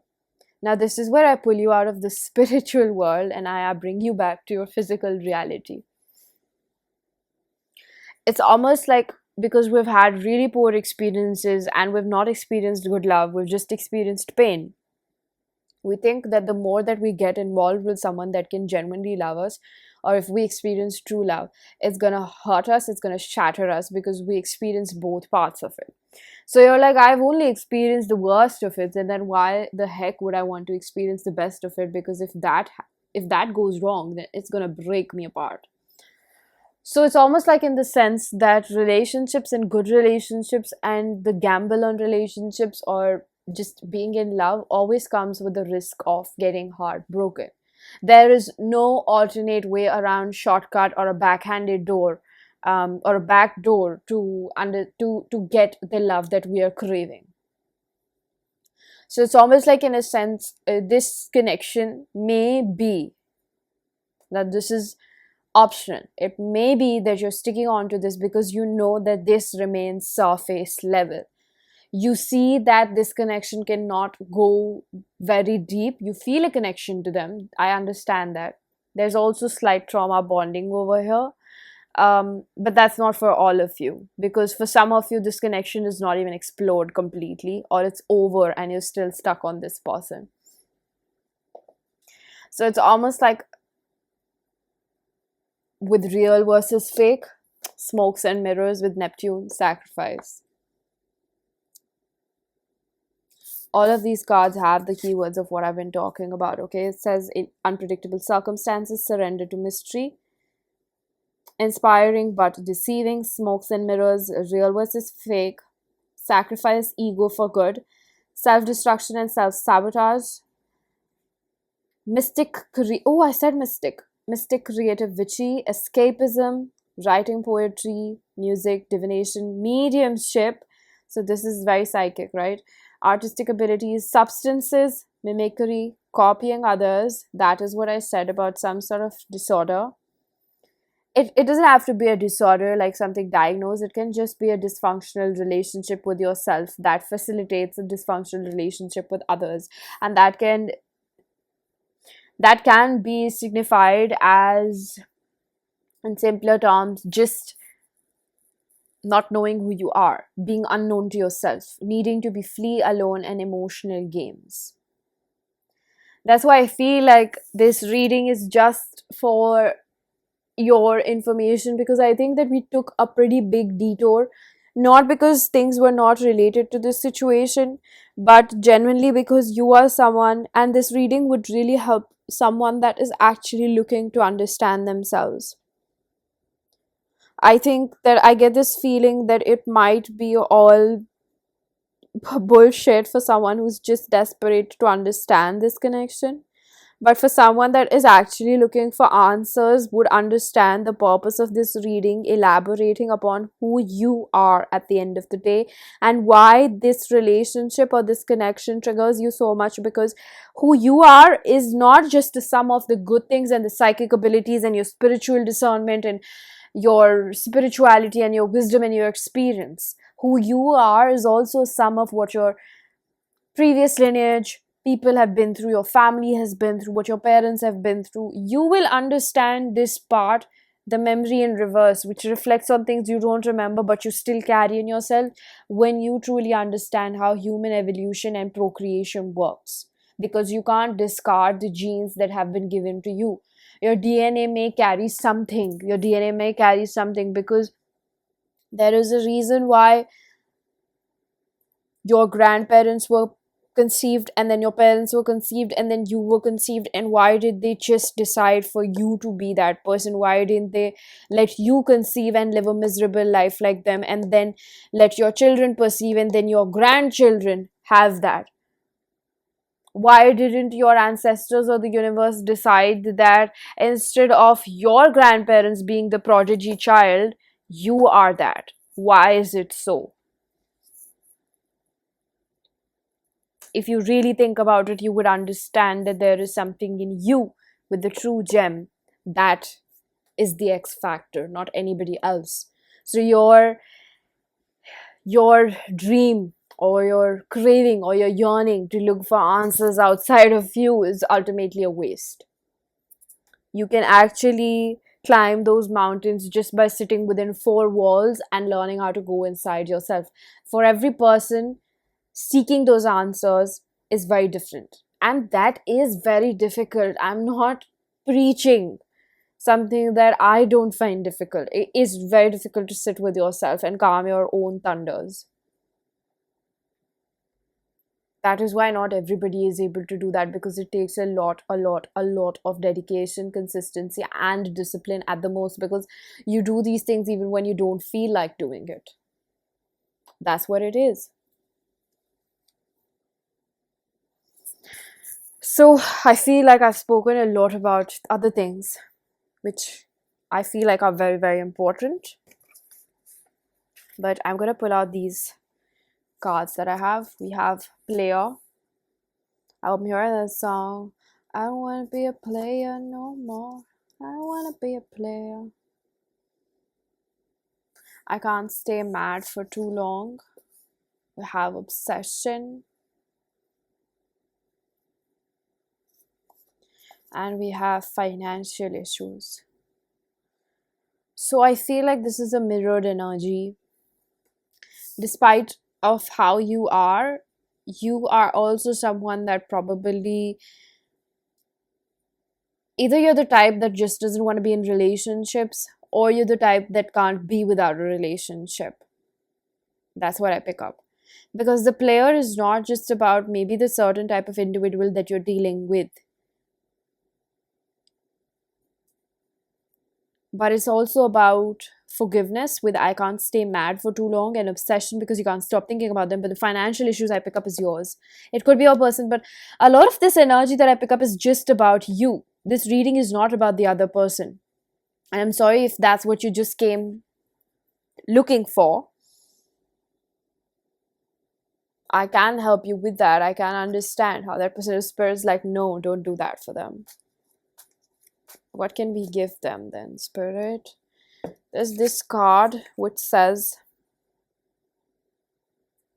gathering around the power of community. This is coming in the reversal energy. You know, there's shrooms and then there's fairies over here.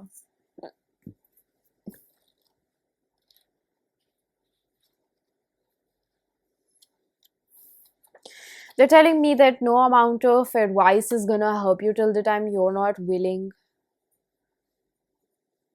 to really apply it. That's what they keep telling me. I know this is difficult for you. It's not an easy job. You're allowed to be mad, honestly. You're allowed to have breakdowns because you remain really strong. You can do that in your own personal space. But the situation is just not as simple as it seems. That's what I want to tell you. I really want to say that it's not your burden to completely figure it out. I think the best advice for you, pile number 3, is to take a day at a time.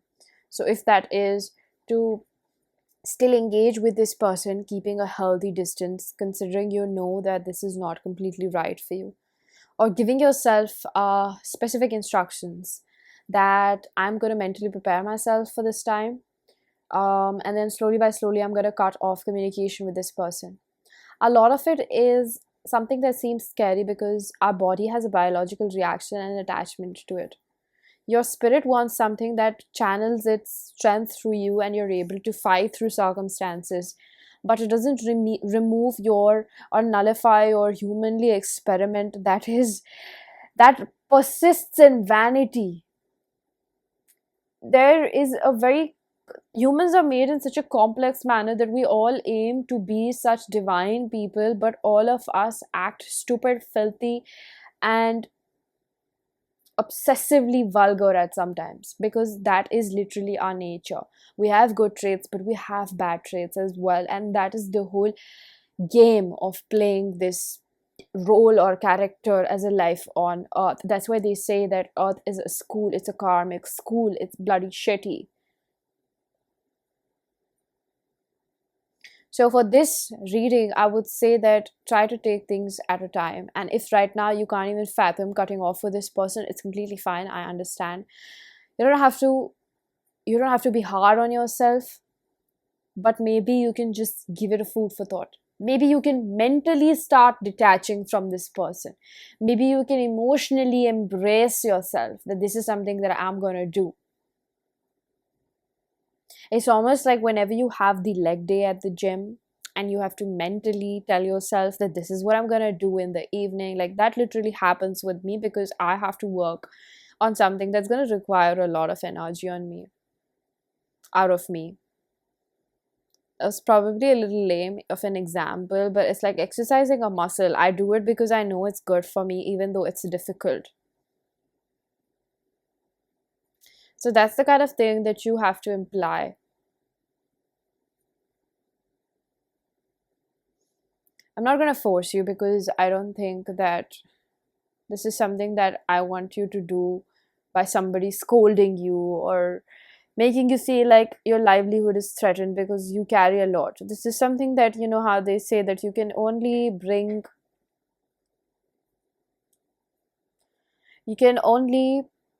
love yourself into that version of yourself. You can't hate yourself into it. Okay, so now they're like, okay, fine, like we can tell you how this person feels and what is this truly about. So I'm gonna see how your person feels. I do feel that this person may have been angry about something, but they're waking up to how they contributed to this situation. We have financial issues. Your person is not someone that is honestly as spiritually conscious as you are. So they were solely a lesson. I hate to say that, but it is what it is. Sometimes, we have the devil with the Capricorn. So this means that somewhere, the more you are working on it, the connection is dissipating. And you may fear losing out on this. It's only because you think that there's nothing better out there, and that is just your body telling you that. That is just your experience telling you that. You don't know if it's true, and I'm going to tell you that's not true. Because there's that thing, that quote which says that God will never let you find peace in something that you're never meant to settle in. Emphasis on settle in. You were settling over here. The Nine of Swords with the fear. This person still fears this relationship. They're not ready for such a vibrant person like you. No matter how you feel about yourself, pile number 3, your aura and your strength is felt by the people around you. Page of Swords. This person will come back, because no matter what has happened over here, I don't know how long your interaction has been with them, they know they will not find somebody else like you. And it's not because of how you look. It is because of the energy that you exude. There's that X factor. You're special. And you got to embrace that. You got to move like that in life. Not to be cocky about it, but just be humble. Know about it.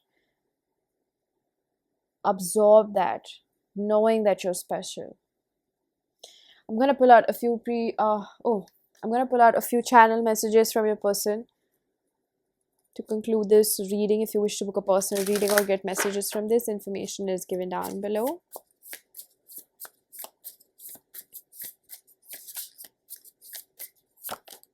I should have been more patient with us. For somebody that hits home, that's what I'm hearing. I'm upset with myself. This person may have been quite impulsive, is what I'm hearing. I told my friends about you. Somebody told them to get back with you, is what I'm hearing. I feel like a burden.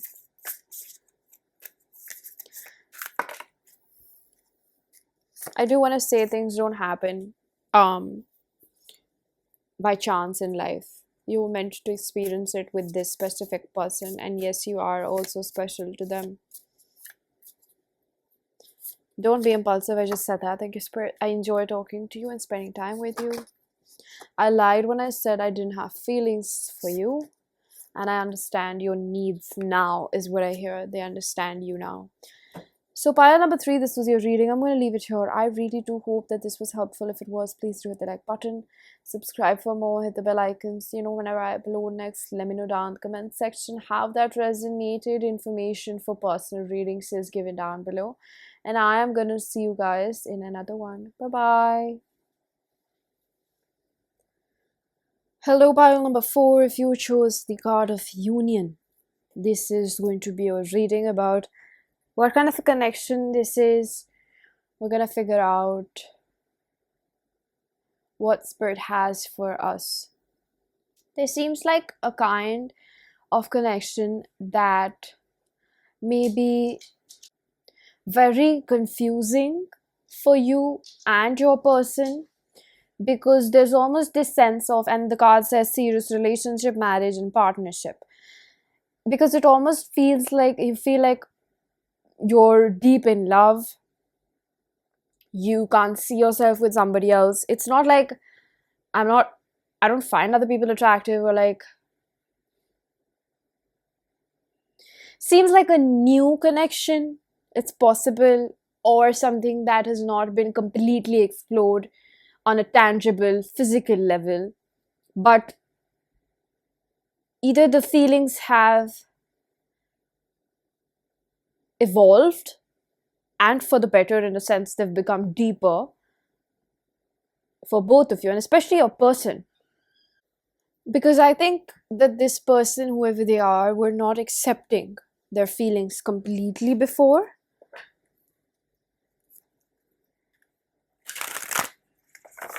I have a few pre-shuffled cards, so I'm gonna take these, okay? We have understanding,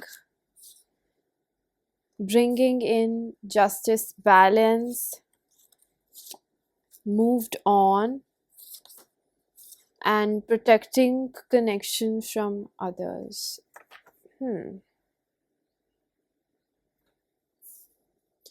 I wonder if it's been a while, or this started off as something that the both of you were not pursuing. Is that the right word?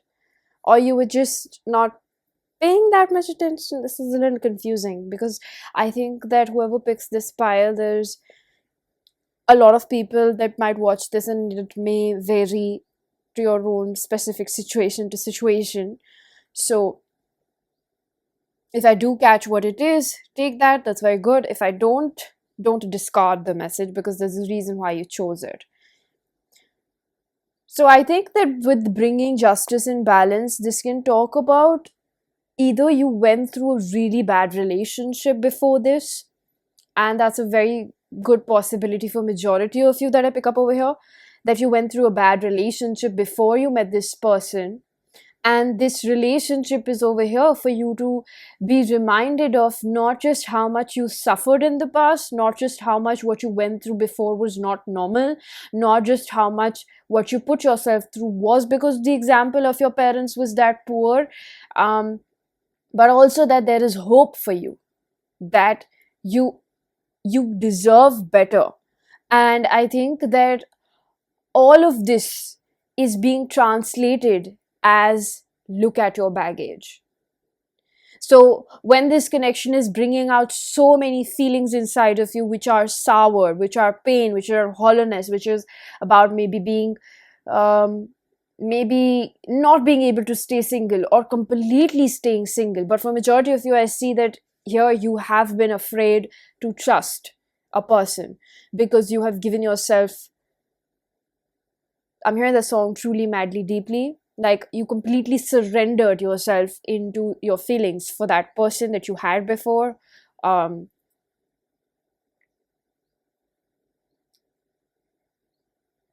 If that's not the case, there's something, like I feel like this is bringing out that relationship that was so difficult for you, that taught you so much about your self-worth, that this connection may be somewhat, there's that quote which says that The most difficult is the healthier relationship after the toxic one, because you're so used to doubting, being suspicious, because that previous person, the way that they treated you and given, you did feel like that was okay, like you allowed them to kind of do that to you. You didn't know any better. I completely understand.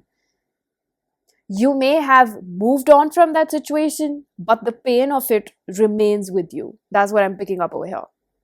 Or it could be that you just ended it and you're still getting over it. So sometimes you romanticize about that relationship, because we as humans have a tendency to overlook what was bad, and we kind of glorify it as like our love was so great for that person. But over here, I think that for majority of you, again, I'm sorry if I keep saying that again, because I pick up a lot of attention over here. So it's like a lot of maybe people with different multitudes of situations are going to pick up this. So it gives me that somehow moved on means that physically that person is not in your life, but the remains of it still remain. It's like you haven't buried the hatchet, or somewhat the funeral of it hasn't taken place. The funeral of it, by that I mean, it's not that you didn't get closure. What and how it ended and how that person treated you was good enough for you to realize that it's over and you have closure. You're not lingering on. But it's almost in a sense where the funeral of it means that we still accept and we grieve about what had happened to us. Somewhere we shut down, like somewhere we lost a part of ourselves, somewhere we felt hopeless about love, somewhere we felt unknown to ourselves, somewhere we feel today that a part of us has died, somewhere we feel that we don't, it's like, that meme, like I switched off my feelings and now I just don't know how to turn them on. And this connection came in, which brought in so many hopes that this could be a serious relationship, and you were kind of like, and so was your person, like, am I really going to be able to do that? Like, it's almost like resisting your feelings to the max until you couldn't run away from it, because there's like a thread. There's a thread that kept calling both of you towards each other. So I see an energetic push and pull. When you try to pull away, this person wants you. When they try to pull away, you want them. And it's not as deep as, oh, we're anxious avoidance. Oh, no, you both are hurt. Stop reading too much into things. Stop trying to villainize another person. Stop trying to think, oh, they're a player. Oh, I'm a player. Like, you gotta stop labeling people when you don't even know them that well. That's what I'm gonna tell you. First thing, you need to stop labeling this person when you don't know them completely. You don't know what they've been through. They don't know what you've been through. Okay, I'm definitely gonna add that narrative too. It goes both ways. They may have a perceived image of you that you're also like this, like that. We all make assumptions in order to protect ourselves. This is just our defense mechanism. We're all trying to understand, if I give in to this, will I get hurt? So this connection comes in as something that reminds you can trust each other. Now, I think that in the physical reality, you're not giving in to each other. But by the looks of it, this is actually a soulmate connection. This is somebody that I think that it's not, I can't reduce it down to just a soulmate connection you're meant to be with. I can't say that, because both of you are having such difficulty in just letting your guard down. That's why it's a layered situation. That's why it's different for every person that watches this. That's why there's a different meaning you're gonna take from this. That's why this message perhaps may it may bring a different chain of events for you. You may open up, you may not open up, you may decide to give it a chance, you may not decide to give it a chance. It depends on how a person reacts to an information and how ready they feel for it. Just because you watch a reading and you click upon it that this is going to teach you vulnerability, we don't know how two people are going to react to each other, because two people over here are hurt, especially you. Two people over here, it's just every action has an equal reaction. That's what's going to happen over here. So I'm not going to give you an outcome per se, unless Spirit does give me that. A hypothetical situation I can give you that they're telling me is that you learn your worth through this situation. And eventually it depends on how both of you react to each other, your presence. Do you take that plunge? Because it's not completely just up to you, that you're like, wow, I can be vulnerable with them because a psychic reader told me, so probably. But then that person is not behaving in that manner because maybe a psychic reader is not telling them that this is a relationship they can count upon. So they may or may not choose to open up. And then what do? You're not going to sacrifice yourself. You're not going to sit and convince someone, right? You're probably going to walk away, hoping they realize this or not. So this is going to be very realistic over here, okay? Even if I'm just telling you this is a soulmate connection, that's very good. Because the love is so deep, that's why it's bringing out such deep fears.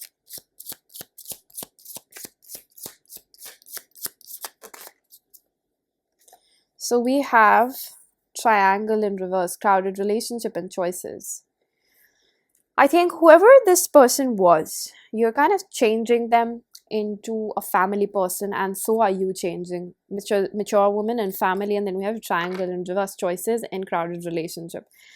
This is almost like a situation where we keep too many people around, or we keep pushing people away because we're like, I don't want to be in a relationship. I'm just not. Anguish. Because thinking about opening up to other people or letting our guard down brings us so much anxiety that it's beyond just anxiety that we're thinking and we're just in our head. Sometimes it brings breakdowns. And for the both of you, one thing if I could tell you about this person is that they cry a shit ton a lot, and they feel very protective about this. There's almost like this, I keep hearing the words double-edged sword. It's like if they walk into this relationship, it still hurts. If they don't, it still hurts. That is the complication of your situation, and that's why it's so confusing, because you're like, is this right for me? Is this right for me? And almost like if you have this sense that I can't trust this person because they come across like a player, or they do this or that. Let's make one thing clear, that in today's society, almost everybody is a player, and it's somewhere where I feel like, I honestly feel like I'm sitting and convincing you that maybe this person is not as bad as you think they are, but it's actually your fear of getting hurt that amplifies or villainizes this person, because it would rather be easier for you to claim that they're going to hurt you because you don't want to get hurt and you're already hurting inside. That's what I kind of feel. Unless they've given you a reason, unless they are not pursuing the way you want to be pursued. I'm not going to ignore the basic science over here, but on a surface level, what is going on with you and what you're seeking is almost like you want this person to somewhere make it comfortable for you before you can let your guard down. But it's almost like you're missing the equation, part of that equation where this person is also hurting. So in hindsight, it literally means you're hoping that they heal you so that you can be in a relationship with them. But what actually happens because of that expectation, or if somebody actually does that, is that you end up hurting them again and again because they're trying so hard to fix you, or vice versa. If you go and try to convince this person that this is a soulmate connection, we have a real connection, you feel it, but they don't want your help. They don't want you to be telling them what it is when they're not ready to face themselves. Does that make sense? That is the complication. I think that is what is so confusing over here. It's almost like because we have so many insecurities from our past, we have so much pain from our past, that we're almost anticipating the worst. And this translates as a connection that is stagnant, a connection that just doesn't move forward because we both don't know how to handle the bare minimum intimacy at this point. We both are somewhere hopping from options to options. We're going from this to that, looking for a level of comfort. I'm not satisfied with flings either, but then I'm not ready for a deeper relationship. You know what's the solution? To go for a deeper relationship, because what you're kind of like shuffling over here and there because you're going with your comfort zone. And I'm not saying that you have to force implicate this relationship into a genuine one or go deeper intimacy. It's like I have to say that, it takes two to tango over here. But I'm saying that at least you can begin by accepting what has happened to you in the past, how it still makes you feel about yourself, how it made you feel back then. How much did you feel betrayed because you kept on trying to fix a relationship that was just not good for you? How much do you need to forget? Like, how many times would you deny forgiving yourself for every time that thought comes up where you're like, I stayed too long, I shouldn't have tried so much, I just didn't know any better. It's almost like I hear your inner child saying, and what you're actually seeking in this moment is that comfort from yourself. It's like looking at this person, your soulmate, and being like, if they do come through, they probably heal. They'll heal me. I love thinking about this person. I love thinking about being with them, but in reality, being with them scares the shit out of me. I'm not even acting the way I should be. And because you're trying to protect yourself, both of you, there's so much cloaking. You're not expressing how you really feel. You're not able to tell the person. You're like, if they do, only then I will. It's like a calculated analogy where I don't want to give too much away. I don't want to tell them too much because if I do, I'll be the fool. Being vulnerable has never really gotten me anywhere. There's all sorts of things which are coming from a past experience. And I know you're not stupid. You're not purposely trying to be hard on yourself. You're protecting yourself with what you have understood in life. You're just protecting yourself. You're trying to do the best that you understand in today's date. But it's almost like, it's like, don't, I hope that you understand that the walls that you've built are kind of like becoming a prison for you, or they may already have. And for right now, it's almost like, just imagine that you're sitting in a cage made by yourself. The controller or the button to pull the cage down is with you. You're looking here and there for solutions to come out. You're hoping that you stretch your arm a little bit out and somebody will be able to pull you out of it, but it's not possible, because when somebody tries to pull you out of it, your body hurts because your body can't surpass through that gate, that prison, that cage. You can't. It hurts you. Why? Because you're trying to be, you're having double standards about it. Okay, try to understand me. It's like you want somebody to pull you out of that cage, but when they do, it hurts you because you're like, no, it reminds me of my pain. It's physically hurting you because your body is still carrying that pain. But instead, what you can do is spend a little bit of time in that cage, reflect, and pick up that controller, use it, press that button, and those walls come down themselves. That's a metaphor for just giving yourself time. And that is what we all do most of the time. Okay, I'm going to count myself as well in it. We all try to run away from difficult feelings. We all do. It is not about spiritual maturity. I really want to tell you that. It has got nothing to do with our spiritual quotient and our consciousness. This is a human tendency. We all feel so much that we'll do honestly whatever we can to avoid from feeling that again. I completely understand. We all have things, we all have skeletons in our closet that make us who we are. But it's literally up to us. It's not about being braver, that, oh, if you can do it, then I am less brave than you. I'm not strong enough to do that. It's honestly about willingness. When they say where there's a will, there's a way.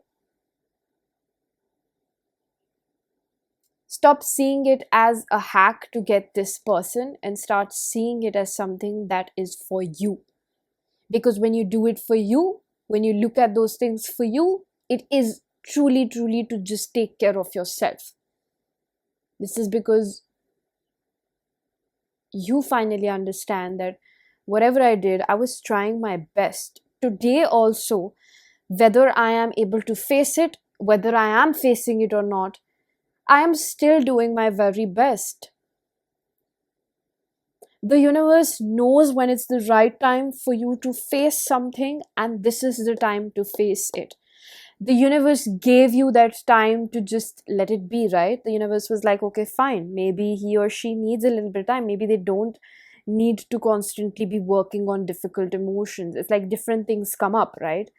But now the universe is like, okay, this is going to be the next level, and for that now you need to focus on this aspect of your life. That is the timing of it. How you know when it's the time to make time for it? This is the time for it, because it's coming up for you. This is when you make time for it. So in that sense, this connection, and if you have a question where it will go, it goes wherever the both of you want to take it. You want to be with each other, you want to be in a serious relationship, you want a time out. If it's meant for you in that sense, it will happen. If this is your person, it will happen.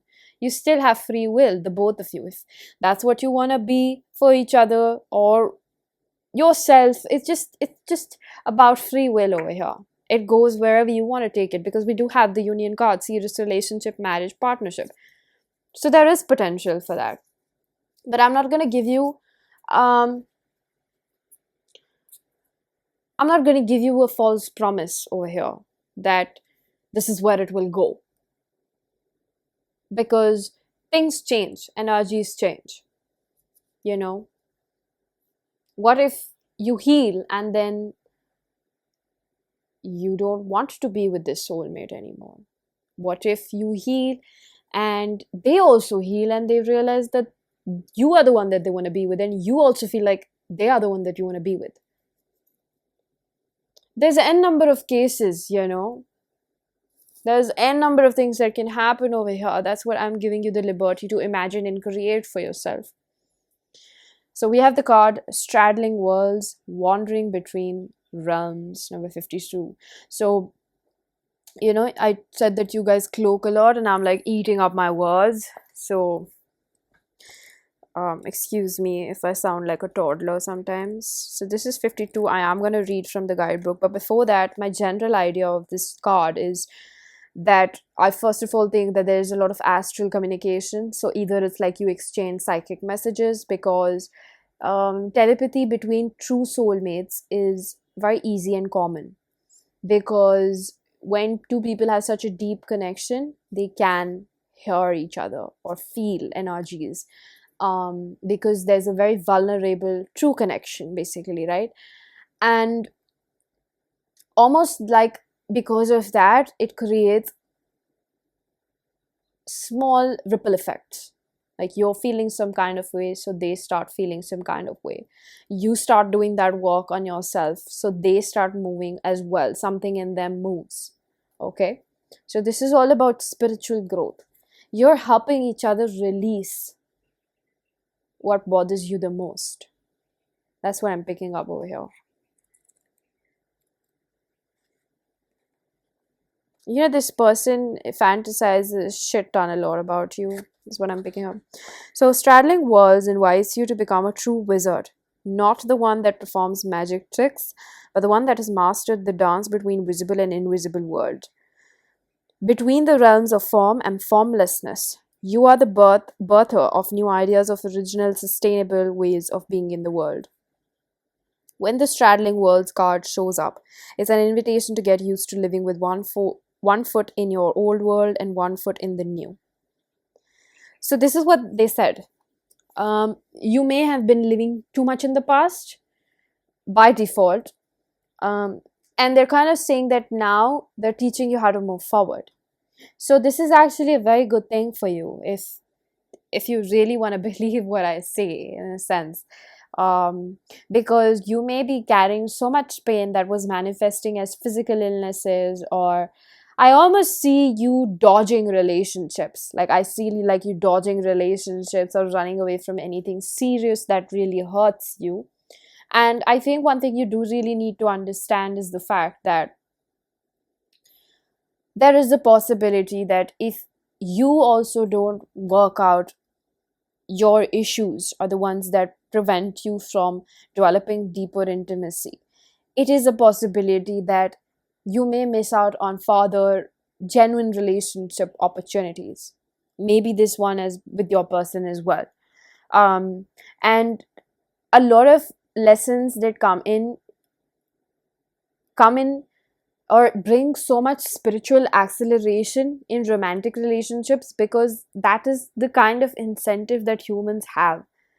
If I become a better version of myself, I will be able to be with that person. Do you know what I mean? It's like romance is an accelerated motion for spiritual growth. I'm just gonna say it how it is. Um, so that is what is over here. There's a message for you that if you don't pull yourself out of it, you will get the same results. I'm gonna be very honest. I can't really say anything that is gonna be any different. You always, you have to try at least. That's what I'm gonna say. I'm not gonna force you.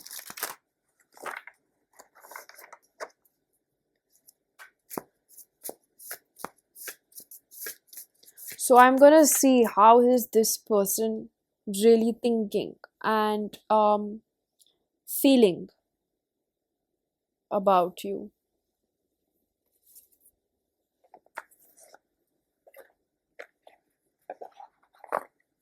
This is not something that I am doing majorly for every pile, just whatever comes up. I go with the flow.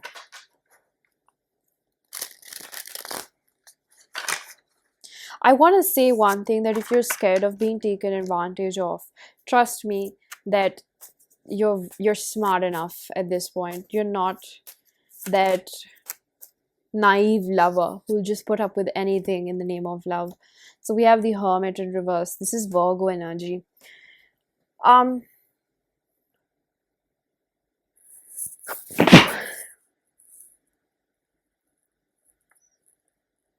it's possible that you were doing a lot of things, or being very outgoing, or indulging in substances, or things that were um helping you suppress these feelings that were bouncing back time to time, right? And I think at this point, something maybe like physically you're very tiresome, or life is just happening in that manner that you're getting a couple of days off work, or workload is lesser, or you're getting a vacation. Like there's somewhere where the universe, and that's why I said that there's a timing for everything, and that was probably really important for you to know that something in your life is clearing up space and time. Maybe if you want to meet your friends, they're not free for you, or you're calling your friends, you want to distract yourself, like your day-to-day things, or maybe you're tired and you can't hit the gym too much, or you have this Virgo has this energy of control and very hardworking energy. But that in reverse tells me we're being a little bit like escape artists. We want to run away from what is bothering us, because it's almost like we can't sit idle, because when we do sit idle, we realize like how much we're full of it. Does that make sense? So that's why this is coming up for you, to really get the time to see what it is. And I would really recommend you to avail the opportunity again, because it's coming in front of you. The universe is literally giving you the space and time to heal what is required for you to heal. Stop looking left and right. Stop looking at people that have that perfect Instagram relationship.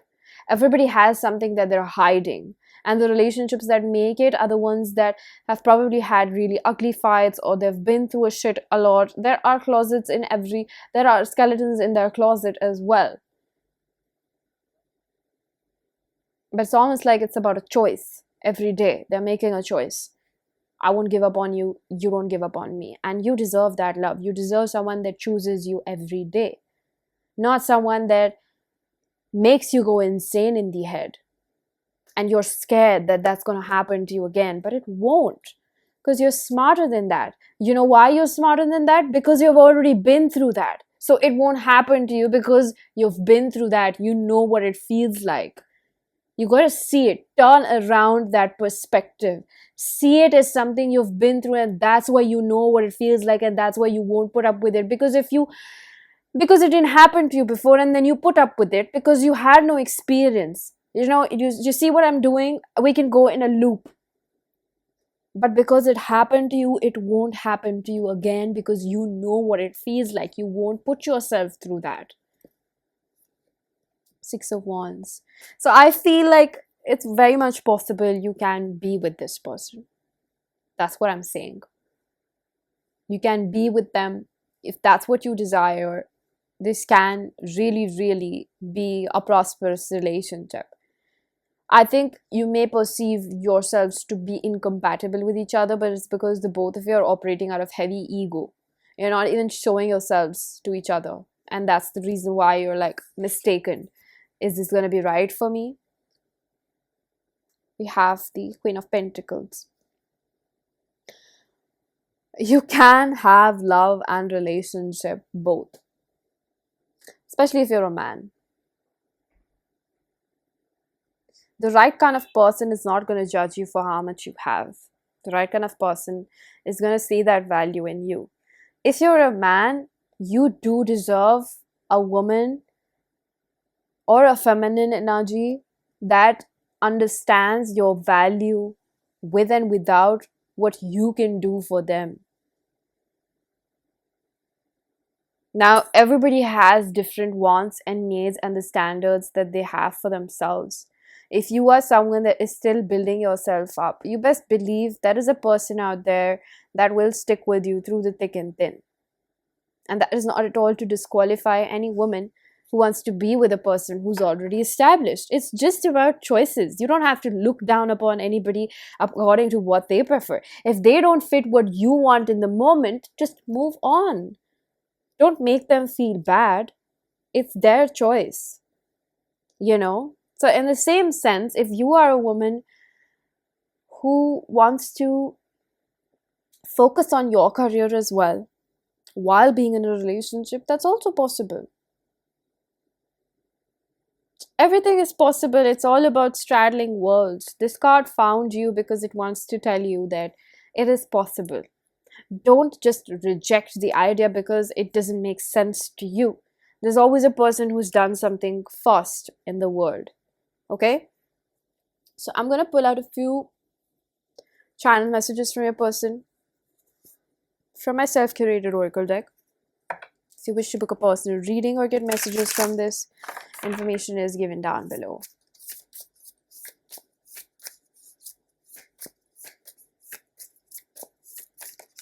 So we have, please take me back. Ooh, I'm not over how things went down in my past. Thank you, Spirit. This is a confirmation for your whole reading. I'm searching for myself. Try to search yourself beneath those layers of trauma. I told my family about you. Because the feelings are so intense. Can't make a sense of it. I am anticipating the loss of you and I can't bear it. I told you, when you start thinking something better for yourself and you're trying to move on, and if you genuinely connected with someone and it's not unhealthy, in that sense, that person is going to pick up on that emotional detachment. We're all energetic beings. I want to stop pretending. I want to open up. There's that you can't resist this need to show who you really are to a soulmate of yours, because those are one of the most beautiful experiences of life, and not a lot of people get that. I hope you realize this. It's not always about, am I gonna end up with them or not? Sometimes it's just about the fact that you were one of those lucky people that got to experience it, because you don't even have to really know them to somewhere feel like what's their heart like, because you're genuinely connected to them on a heart level.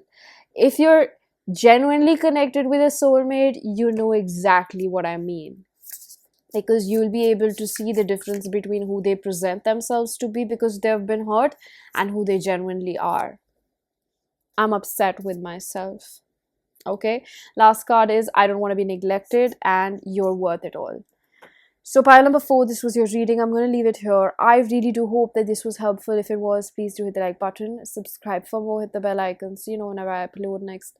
Let me know down in the comment section how that resonated. Information for personal readings is given down below, and I am going to see you guys in another one. Bye bye.